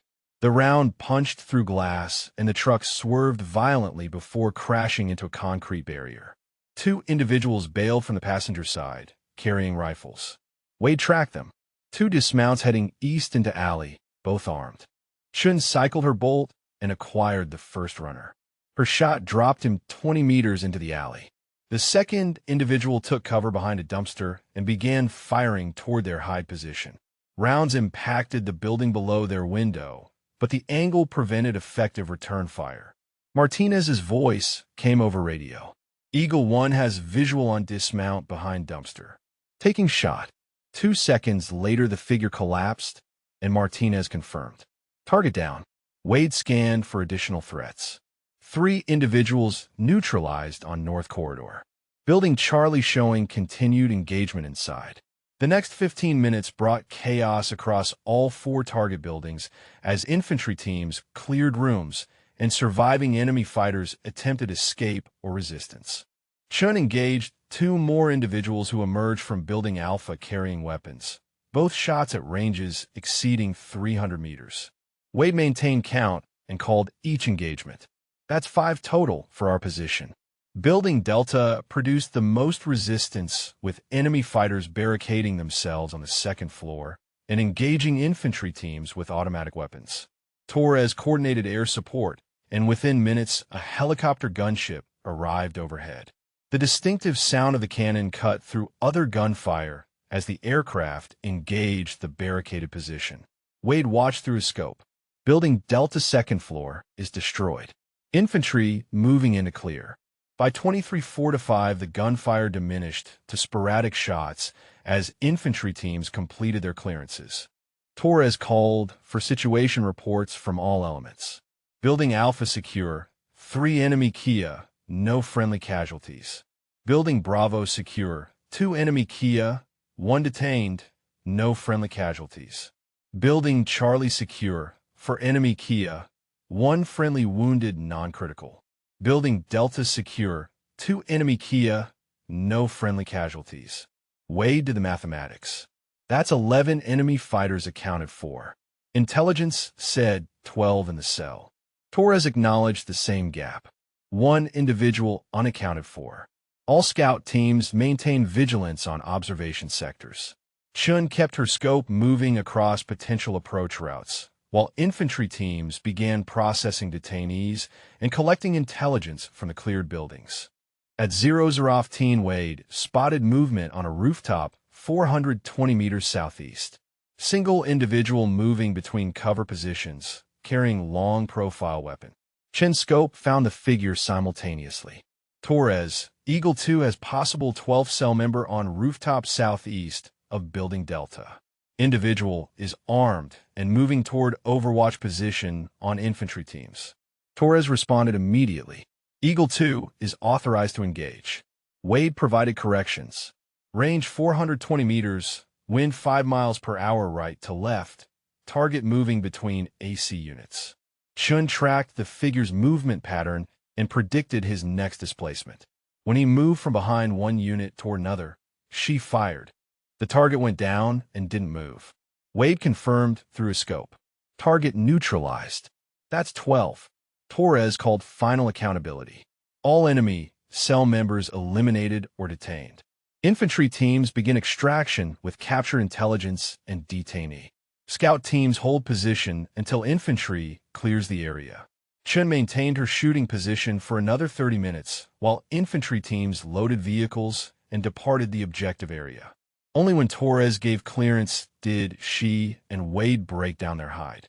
They exfiltrated to their vehicle and returned to base, arriving at 1200. The operations center held controlled chaos as intelligence personnel processed capture materials and infantry teams completed after-action documentation. Hayes stood at the center reviewing initial reports when Chun and Wade entered. Specialist Chun, Staff Sergeant Wade, good work tonight. Your position accounted for 6 of 12 enemy fighters. Reyes approached with preliminary assessment. We recovered communications equipment, documents showing cell organization, and weapons cache, including 4 Dragunov rifles and 2 Iranian-manufactured anti-material rifles. This cell was planning major attacks on coalition convoys. Your operation prevented significant American casualties. Chun felt the familiar emptiness that accompanied such assessments. 6 more confirmed kills added to her total.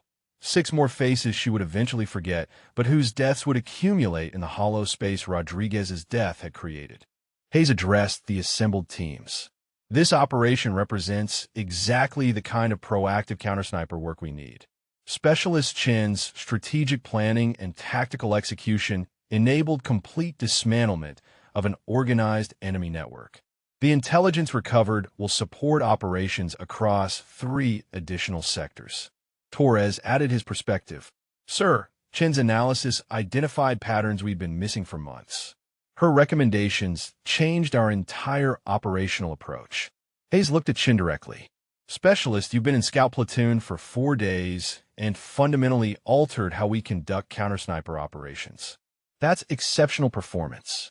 I'm recommending you for promotion to Sergeant and formal recognition for your actions since arriving in theater. Chen wanted to refuse, to explain that she didn't want recognition or promotion, that she just wanted to honor Rodriguez's memory by doing the work. Instead, she said, "Thank you, sir." The briefing ended, and teams dispersed to their quarters. Wade walked with Chun across the base. 6 kills in 1 night, plus the 2 from our first operation. You're at 8 confirmed in 4 days. That's a pace most snipers don't see in an entire deployment. Chen's voice came flat. It's not a competition, Staff Sergeant. Wade held up his hands. Not saying it is, just observing that you're exceptionally effective. Chen stopped walking and faced him. Staff Sergeant, every person I kill is someone who won't go home to their family. Enemy or not, that's the reality. I do it because it saves American lives, but I don't celebrate the math. Wade's expression softened. I understand. My brother said the same thing after Fallujah. The good ones never celebrate. Chen resumed walking. Rodriguez used to say the day you start enjoying it is the day you need to stop doing it. They reached Chen's quarters, and Wade prepared to leave. Get some rest. Torres wants full debrief at 1300 tomorrow. Chen acknowledged and entered her room, setting her rifle case down with careful precision. She sat on her bunk and pulled out the photograph she kept in her footlocker. Rodriguez in full gear, smiling at the camera with Fallujah skyline behind him. 22 years old and confident they would both survive the deployment. Chen's phone buzzed with a text from Garrett. Heard you got 6 tonight. You're making Rangers look bad. She almost smiled at the attempt at humor before setting the phone aside. Sleep came eventually, but brought the same dreams of Rodriguez calling corrections while she tracked targets. In the dreams, he was proud of her work. In reality, she suspected he would understand her emptiness better than anyone's pride.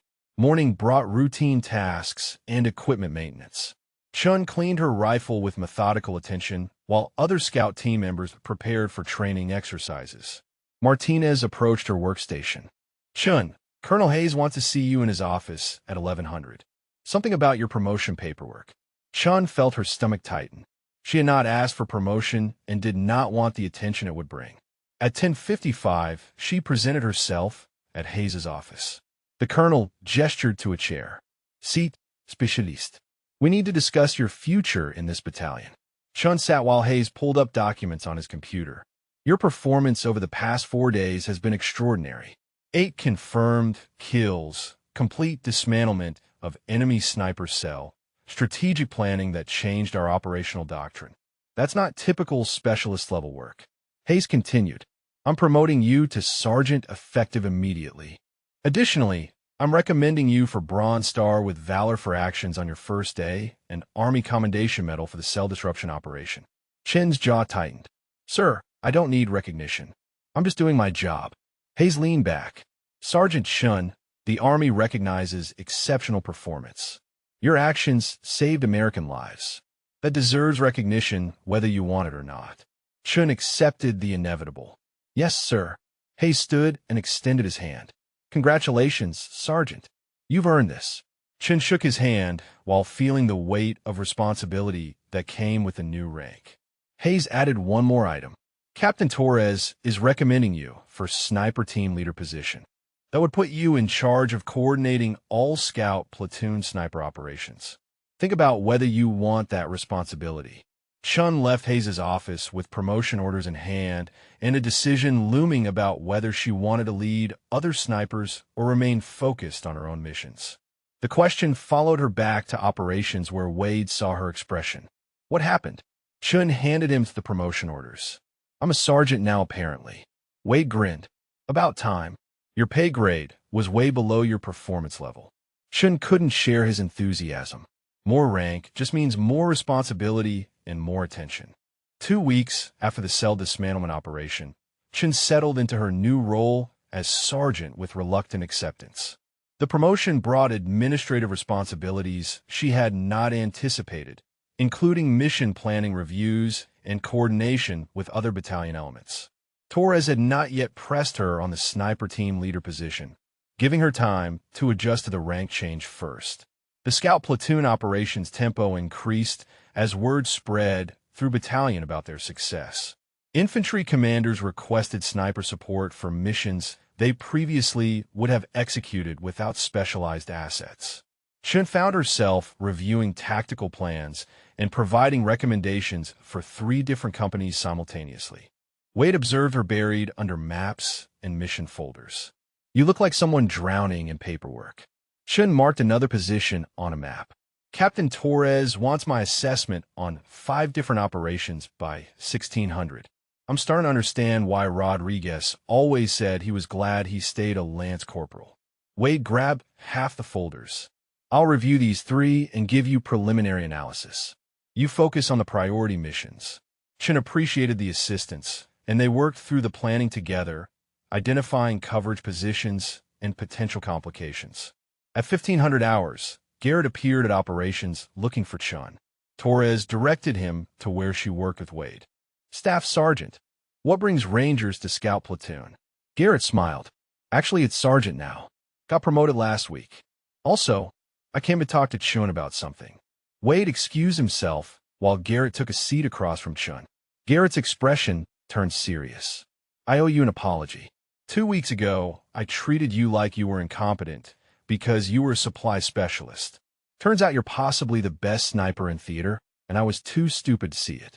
Chun set down her pen. You didn't know my background, Staff Sergeant. Your assessment was based on available information. Garrett shook his head.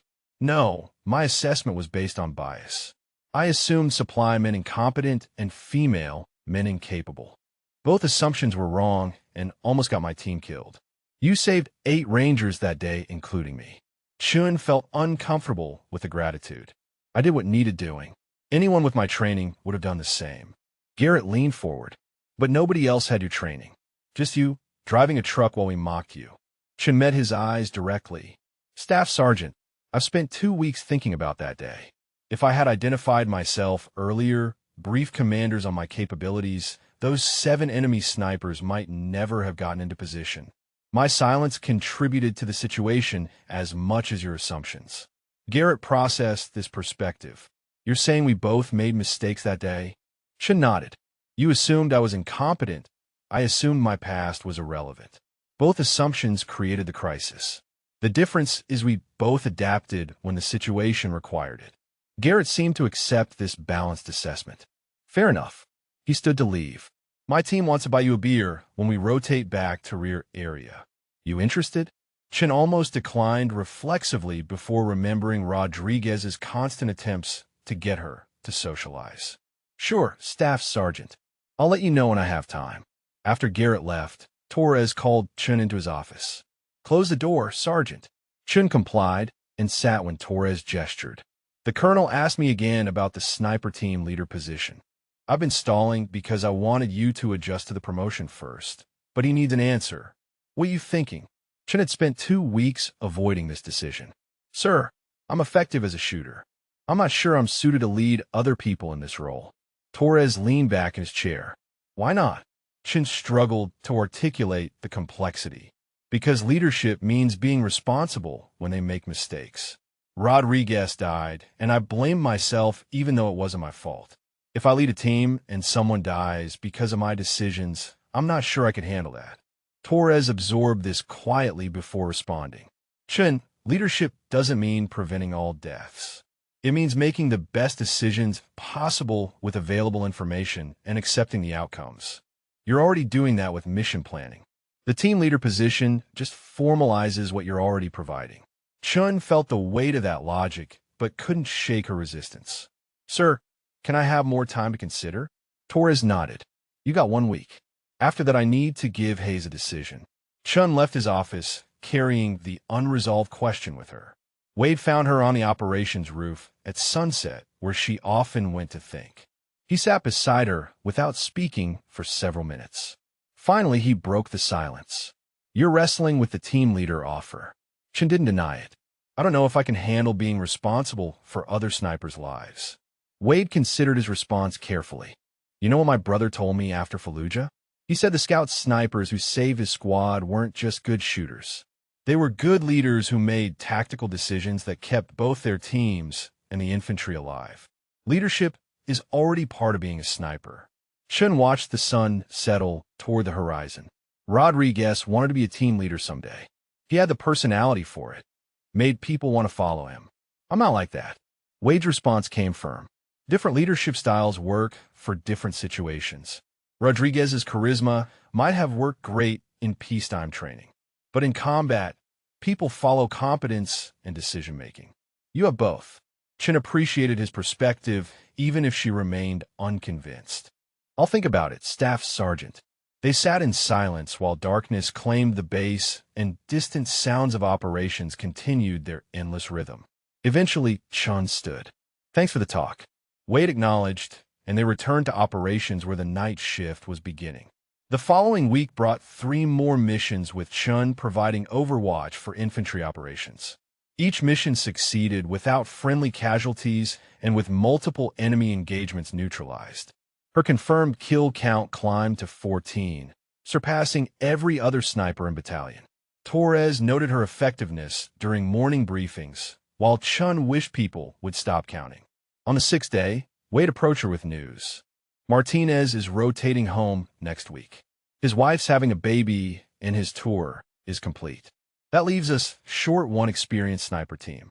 Torres needs to know if you're taking team leader so he can restructure assignments. Chen felt the decision pressing with new urgency. Martinez leaving meant the platoon needed leadership continuity more than before. That evening, Chen pulled out Rodriguez's photograph and stared at it while considering the question. What would you do? The image offered no answers, but she remembered conversations they'd had about future plans. Rodriguez had wanted to make sergeant and lead teams. He'd talked about teaching new snipers the fundamentals and keeping them alive through their first deployments. He believed good leadership saved lives. Chen made her decision and found Torres in his office the next morning. Sir, I'll take the sniper team leader position if the offer still stands. Torres looked up from his paperwork. What changed your mind? Chen's answer came honest. Martinez rotating out reminded me that this platoon needs experienced leadership. Rodriguez wanted to be a team leader to teach new snipers and keep them alive.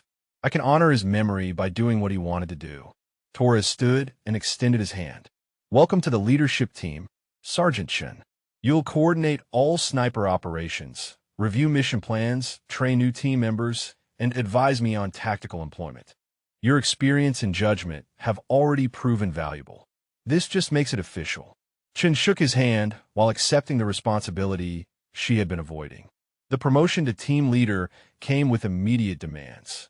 Torres tasked her with restructuring assignments to account for Martinez's departure and integrating a new sniper arriving from stateside training. Chen spent 2 days reviewing personnel files and capability assessments before presenting her recommendations. She paired experienced snipers with newer team members to maximize knowledge transfer and distributed high-risk missions among the most qualified teams. Wade reviewed her assignments. You've got Cooper and the new guy Jenkins on Overwatch duty. That's safe positioning for a rookie. Chen nodded. Jenkins needs to learn observation and target identification before taking high-value missions. Cooper's patient enough to teach fundamentals without rushing. Wade approved. Smart pairing. You're thinking like a team leader already. The new structure implemented smoothly despite initial resistance from some team members who questioned Chen's rapid rise from truck driver to team leader in 3 weeks. She addressed their concerns directly during team meeting. I understand some of you have questions about my qualification for this position. I've been a sniper longer than I've been in the Army. My confirmed kills exceed the total for this entire platoon. I didn't ask for this role, but I'll execute it professionally. Questions? Sergeant First Class Cooper spoke up. No disrespect intended, Sergeant, but most of us worked years to reach team leader positions. You've been here 3 weeks. Chen met his challenge directly. You're right. You've worked years in this unit earning your positions. I spent 18 months in Fallujah and Ramadi earning mine. Different paths, same destination. Colonel Hayes believes my experience benefits this platoon. I intend to prove him right. Cooper seemed satisfied with the direct response. Fair enough, Sergeant. Just wanted to make sure you understood the concerns. Chen appreciated his honesty. I do, and I'll earn your trust through results. The meeting concluded with assignments distributed and teams preparing for next mission cycle. Torres pulled Chen aside afterward. Good handling of Cooper's challenge.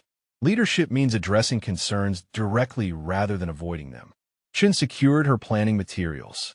Rodriguez always said the best leaders respected their team's concerns even when they couldn't change the decision. Torres smiled. Your spotter taught you well. Chen felt the familiar ache of loss. You taught me a lot of things, sir. Torres's expression softened. I read his service record. He would have made an excellent team leader if he'd survived. Carrying forward his lessons honors his memory. That night, Chen sat in her quarters reviewing mission plans for the next week. Her new responsibilities as team leader required her to think beyond individual engagements to overall platoon effectiveness and risk distribution. The additional mental load felt heavy but purposeful. Rodriguez had wanted to lead, to teach, to keep young snipers alive. She would do those things in his place, carrying the lessons he'd taught her into the responsibility he'd never gotten to assume. 3 weeks into her role as sniper team leader, Chen coordinated 5 separate operations simultaneously while training Jenkins on advanced observation techniques. The young sniper from Tennessee showed promise, but lacked the combat experience that separated adequate shooters from exceptional ones. Chen worked with him during off hours, teaching the pattern recognition skills Rodriguez had drilled into her years ago. Jenkins struggled with target identification during a training exercise. I can see movement, but can't determine hostile intent from this distance. Chen adjusted his spotting scope. Look at body language and equipment profile. Civilians don't move with tactical spacing or carry weapons at low ready. Jenkins refined his focus. Got it. 3 individuals moving in staggered formation. Long profiles suggest rifles. Chen confirmed his assessment. Correct. Now tell me their likely objective based on movement pattern. Jenkins tracked them for 30 seconds. They're moving toward the patrol route intersection. Probable ambus. Chen nodded. That's the kind of analysis that keeps infantry alive. You call that an early QRF can intercept before contact occurs. Jenkins absorbed the lesson while Chen thought about Rodriguez, teaching her the same fundamentals in Fallujah. The cycle of knowledge transfer felt right, like closing a loop that had remained open since his death. Wade approached with new intelligence from Major Reyes. Chun, we've got a situation developing. Foreign fighter networks are reorganizing after we dismantled the Syrian cell. Reyes thinks they're bringing in replacements from Iran. Chun reviewed the intelligence summary. How many potential fighters, and what's their training level? Wade checked his notes. Unknown numbers, but signals intelligence suggests they're recruiting former Iranian military snipers. Could be anywhere from 6 to 20 individuals. Chun felt the familiar weight of extended operations. If they're bringing in that many trained shooters, we need to expand our coverage and improve our intelligence collection. Wade agreed. Torres wants your recommendation by 1400. Chun spent 2 hours analyzing the intelligence and developing response options. She recommended establishing permanent observation posts in 3 key sectors, increasing patrol randomization to prevent pattern exploitation, and coordinating with Iraqi security forces to monitor border crossing points. Torres reviewed her plan carefully. This requires significant resource commitment. You're confident it's necessary? Chun pointed to the intelligence summary. Sir, we just eliminated 12 foreign fighters, and they're already recruiting replacements. If we don't establish proactive coverage now, we'll be reacting to their initiative again. Torres accepted her logic. I'll brief Colonel Hayes and request the additional support. Start positioning your teams for extended operations. The shift to permanent observation posts changed the platoon's operational rhythm. Teams rotated through 8-hour shifts, maintaining constant surveillance on transit corridors and known congregation areas. Chun structured the rotations to balance experienced personnel with newer team members, ensuring knowledge transfer while maintaining operational effectiveness. Jenkins paired with Wade for his first extended observation mission. 2 days into the new posture, Cooper's team reported suspicious activity. Eagle 4 has vehicle movement consistent with weapons transport. 3 trucks moving in convoy towards Sector 3. Chun reviewed the grid coordinates from operations. That's the sector Reyes flagged as probable staging area. Eagle 4, maintain observation and update movement every 5 minutes. Cooper's updates track the convoy to a warehouse on the city's eastern edge. Eagle 4 confirms all 3 vehicles entered warehouse compound. Multiple individuals visible unloading cargo. Long cases consistent with weapons. Chun made the tactical decision. Eagle 4 maintain observation. I'm sending Eagle 2 to establish secondary position for triangulated coverage. She dispatched Wade and Jenkins to a position 300 meters from Cooper's hide, creating overlapping observation that would prevent enemy from detecting surveillance. Over the next 6 hours, both teams documented 17 individuals entering and leaving the warehouse with clear indicators of weapons and equipment storage. Chun compiled the information and briefed Torres. Sir, this is a staging facility for the replacement cell. Recommend we coordinate raid with infantry before they can disperse. Torres contacted Hayes, who authorized the operation for that night. Chun planned the mission with particular attention to Jenkins's first live engagement. She positioned Wade and Jenkins in overwatch, covering the warehouse's eastern approach, while Cooper and his spotter covered the western side. Chun took position with a 3rd team covering the main entrance, creating a 3-sided containment that prevented escape routes. Infantry teams staged 2 blocks away waiting for her signal. At 2300 hours, Chun radioed the execute command and watched through her scope as breaching teams approached the warehouse.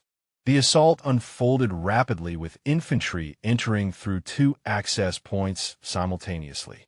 Gunfire erupted immediately as enemy fighters inside resisted.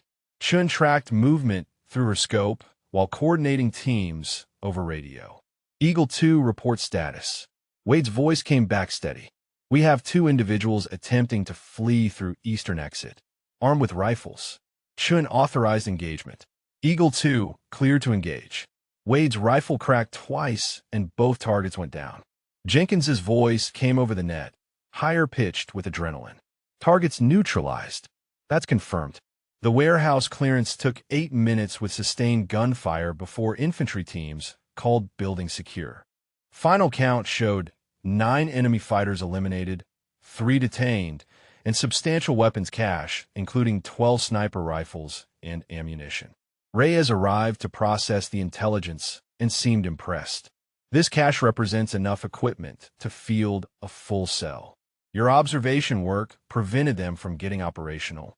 Chun coordinated team extraction while infantry secured the area. Jenkins approached her after they returned to base, his hands still shaking slightly from adrenaline. Sergeant Chun, I've never engaged targets before tonight. Wade walked me through every step, but I'm still processing it. Chun recognized the emotional state from her own first kills years ago. Come with me. She led him to the operations roof where she went to think. Jenkins, the first time you kill someone stays with you. That's normal, and it means you're still human. What matters is why you did it. Tonight, those 2 individuals were fleeing with weapons toward a civilian neighborhood. Your shots prevented potential American casualties. Jenkins nodded slowly. Wade said the same thing. I just didn't expect it to feel this heavy. Chin's response came from hard experience. It should feel heavy. The day it stops feeling heavy is the day you need to stop being a sniper. My spotter Rodriguez used to say that taking a life should cost you something emotionally. That cost is what keeps you making good decisions. Jenkins seemed to find some comfort in that perspective. Thank you, Sergeant. I'll process it. Over the following week, intelligence from the warehouse raid led to identification of 3 more staging areas and 15 additional foreign fighters. Chun coordinated operations that dismantled each location systematically, preventing the replacement cell from achieving operational status. Her teams accounted for 11 enemy fighters across multiple engagements, while infantry elements captured 4 more and seized significant weapon stocks. Colonel Hayes called Chun to his office after the final operation. Sergeant Chun, your leadership over the past month has fundamentally changed how this battalion conducts counter-sniper operations. Enemy sniper casualties against our forces have dropped to 0, while we've eliminated or captured 38 enemy fighters. That's historic effectiveness. Chun felt uncomfortable with the praise. Sir, it's the result of good teams executing sound tactics. Hayes smiled slightly. Don't minimize your contribution. Torres tells me you've restructured the entire platoon, trained new personnel, and coordinated operations that prevented a major enemy offensive. That's exceptional leadership. Chun accepted the assessment without argument. Thank you, sir. Hayes continued.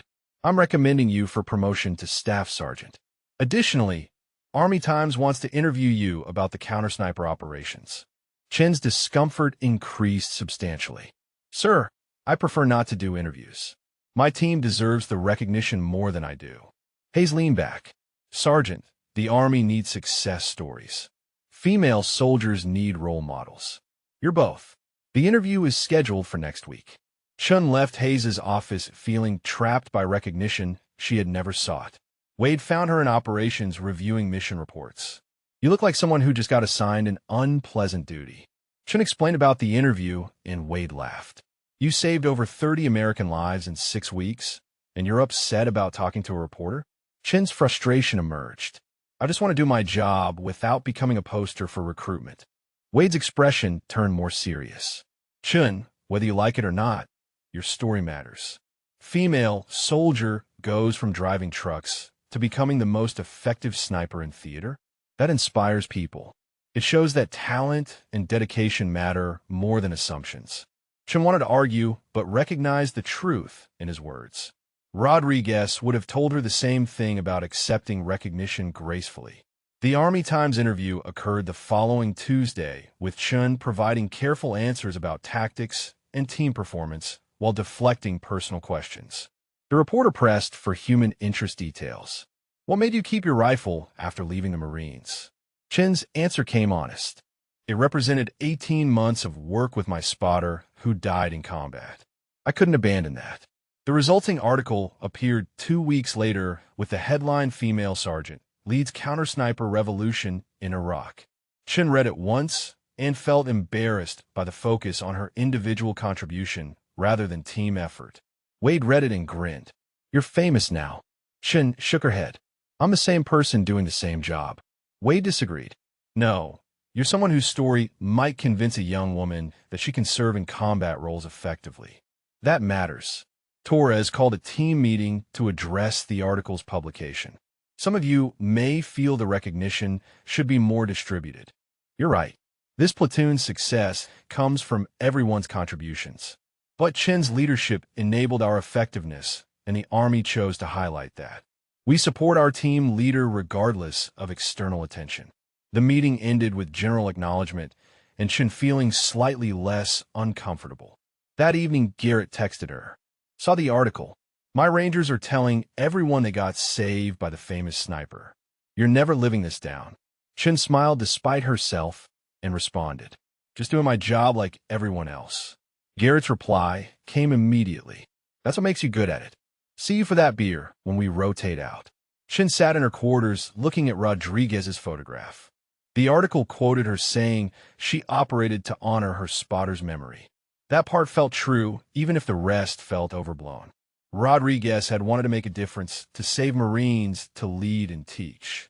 She was doing all those things now in his absence, carrying forward his aspirations through her own actions. The recognition mattered less than the purpose. 6 months after Chen's initial engagement saving the Rangers, she stood in Colonel Hayes's office receiving her promotion to Staff Sergeant. The ceremony remained small by her request, just Torres, Wade, and Hayes present. The colonel pinned the new rank on her uniform while speaking about leadership and sacrifice. Chen accepted the honor while thinking about Rodriguez, who would never receive the promotions he had earned. Hayes handed her official orders along with the promotion certificate. Staff Sergeant Chen, you've transformed this battalion's counter-sniper capability from reactive to proactive. Enemy sniper casualties against American forces in this sector have remained at 0 for 4 months. That's unprecedented effectiveness. Chun acknowledged the assessment while recognizing the collective effort behind those numbers. After the ceremony, Torres walked with her back to scout platoon operations. You've come a long way from the supply specialist who showed up in my compound 7 months ago. Chun smiled slightly. I was always a sniper, sir. I just wasn't operating in that capacity. Torres nodded. True, but you've become a leader in addition to being an exceptional shooter. That's the real transformation. Inside operations, the platoon had arranged an informal celebration despite Chen's preference for avoiding attention. Wade presented her with a wooden plaque engraved with her promotion date and the platoon motto. Jenkins added a card signed by every team member. Cooper approached with uncharacteristic warmth. When you first showed up, I had doubts. You've proven every one of them wrong. Welcome to the senior NCO ranks. Chen appreciated the gesture, even as it made her uncomfortable. Thank you all. This platoon's success comes from everyone's dedication and professionalism. I'm just fortunate to coordinate talented people. Wade laughed. There's that deflection again. Just accept the recognition, Chun. You've earned it. She conceded with a nod while the informal gathering continued around her. Later that afternoon, Garrett arrived with his Ranger team carrying a case of non-alcoholic beer they had acquired through creative supply channels. Martinez, recovered from his shoulder wound, extended his hand. Staff Sergeant Chun, my squad wanted to properly thank you for saving our lives back in March. We wouldn't be here without your actions that day.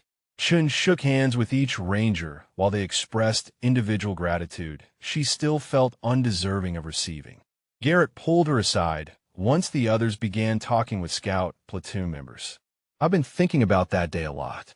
How you stayed professional despite us treating you like you were incompetent. How you didn't throw in our faces afterward. That's real leadership. Chen's response came honest. Staff Sergeant, we all make assumptions based on limited information. What matters is adapting when those assumptions prove wrong. You did that immediately. Garrett seemed to weigh his next words carefully. Colonel Hayes asked me to join a working group on integrating female soldiers into combat specialties. He wanted my perspective as someone who initially resisted and then witnessed exceptional performance. I said yes. Chun felt surprised. That's a significant responsibility. Garrett nodded.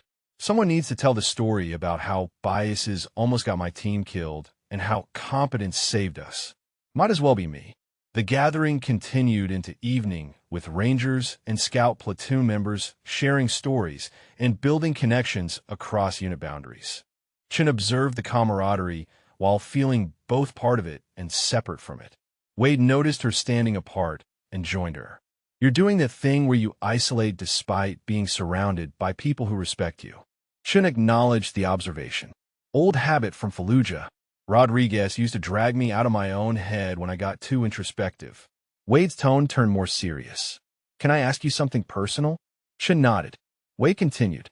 6 months ago, you were driving supply trucks, trying to bury your past. Now you're a staff sergeant leading counter-sniper operations. Has it helped? With the guilt about Rodriguez? Chen considered the question honestly. It hasn't eliminated the guilt, but it's given me a way to honor what he wanted to accomplish. That provides purpose even if it doesn't provide peace. Wade seemed to understand. My brother said something similar after Fallujah. He couldn't bring back the Marines who died, but he could make sure their sacrifices meant something by continuing the mission. Chen felt the resonance of shared experience. That's exactly right. Rodriguez wanted to save Marines and teach new snipers. I'm doing both of those things now. It doesn't erase his death, but it gives his life meaning beyond the loss. The gathering wound down as evening became night and personnel returned to their quarters. Chen walked back to her room, carrying the plaque and card. Physical representations of acceptance she had not sought, but found meaningful nonetheless. Inside, she set them on her desk next to Rodriguez's photograph. The image showed him smiling in Fallujah, young and confident in ways she had never quite managed. Her phone buzzed with a text from an unknown number. Staff Sergeant Chen, this is Captain Morrison. Congratulations on your promotion. You've exceeded every expectation since that first day in my office. Chen responded with thanks while remembering his skepticism when reviewing her Marine Corps records. His acceptance had been grudging initially, but evolved into genuine respect as her performance validated her capabilities. A second message arrived from Major Reyes. Chen, the intelligence we've gathered through your operations has disrupted enemy networks across 3 provinces. Your strategic thinking extended impact far beyond immediate tactical success. That's the kind of leadership Army needs in senior ranks. Chen appreciated the recognition while recognizing the collaborative nature of intelligence work. She pulled out her laptop and began drafting training materials for new sniper teams. Hayes had tasked her with developing counter-sniper doctrine based on lessons learned from the past 6 months. The work felt appropriate, converting battlefield experience into institutional knowledge that would benefit future operations. Rodriguez would have approached it the same way, always thinking about how to improve processes and save lives. The next morning brought routine operations, with Chen coordinating 3 separate missions, while conducting additional training with Jenkins, who had progressed substantially. Torres called her into his office mid-morning. Chen, Division wants to expand your counter-sniper program to other battalions. They're asking you to travel to 3 different forward operating bases over the next month to train their sniper teams. What do you think? Chen recognized the opportunity to extend effective tactics across wider operations. Sir, if it prevents American casualties in other sectors, I'm willing to do it. Torres smiled. That's the answer I expected. You leave day after tomorrow for the first training evolution. Wade will accompany you as senior spotter instructor. Chen accepted the assignment while already planning curriculum and demonstration materials. That afternoon, she stood on the operations roof, looking across the base toward the city beyond. 7 months ago, she had been content driving supply trucks, her past locked away with a rifle. Events had forced that past into present and transformed her role entirely. The change had been involuntary initially, but had become purposeful as she found ways to honor Rodriguez's memory through leadership and teaching. Wade joined her on the roof. Thinking about the training missions? Chen nodded, thinking about how far things have changed since I arrived. Wade leaned against the railing. You mean since you saved 8 Rangers, eliminated 43 enemy fighters, restructured counter-sniper operations, and became the most effective team leader in theater? Chen smiled slightly. When you list it that way, it sounds more significant than it feels. Wade's response came firm. That's because you measure significance by internal metrics rather than external results. Rodriguez would be proud of what you've accomplished. Chun felt the familiar ache of his absence. You should be here doing this instead of me. Wade shook his head. He's not here. You are. And you're doing exactly what he would have wanted you to do. That's the best way to honor someone's memory. Chun accepted the truth in those words while watching the sun begin its descent toward evening. The city stretched before them, the same streets where she had engaged enemy snipers and prevented American casualties. The work would continue tomorrow and the day after, each mission adding to the accumulated weight of confirmed kills and saved lives. The mathematics of combat never balanced cleanly, but purpose could be found in the execution. That evening she sat in her quarters and wrote a letter to Rodriguez's parents, something she had been unable to do for years. The words came slowly but honestly, explaining how their son's teaching and sacrifice had shaped her path, how his aspirations for leadership and protecting Marines had become her mission in his absence, how every new sniper she trained carried forward his legacy of excellence and dedication. She mailed the letter the next morning and felt lighter for having written it. The training evolution began 2 days later with Chun and Wade traveling to Forward Operating Base Mohammedia, where a sniper platoon struggled with the same reactive doctrine that had limited effectiveness in Chen's original sector. She spent 3 days demonstrating proactive positioning, pattern analysis, and coordinated operations. The battalion commander watched one exercise and immediately requested permanent assignment of the new tactics. Over the next month, Chun and Wade trained teams at 3 different bases, each evolution refining her teaching methods and expanding the program's impact. Intelligence reports showed decreased enemy sniper effectiveness in every sector where her doctrine was implemented. Division recognized the results by formally adopting her methods as standard counter-sniper protocol across all units in Iraq. Chun returned to her home base to find Torres waiting with orders. You're being reassigned to stateside sniper school as a senior instructor. Army wants you developing curriculum and training the next generation. Chun processed this unexpected change. Sir, I still have 4 months left on my deployment. Torres nodded. They're cutting it short. You've done more in 6 months than most soldiers accomplish in multiple tours.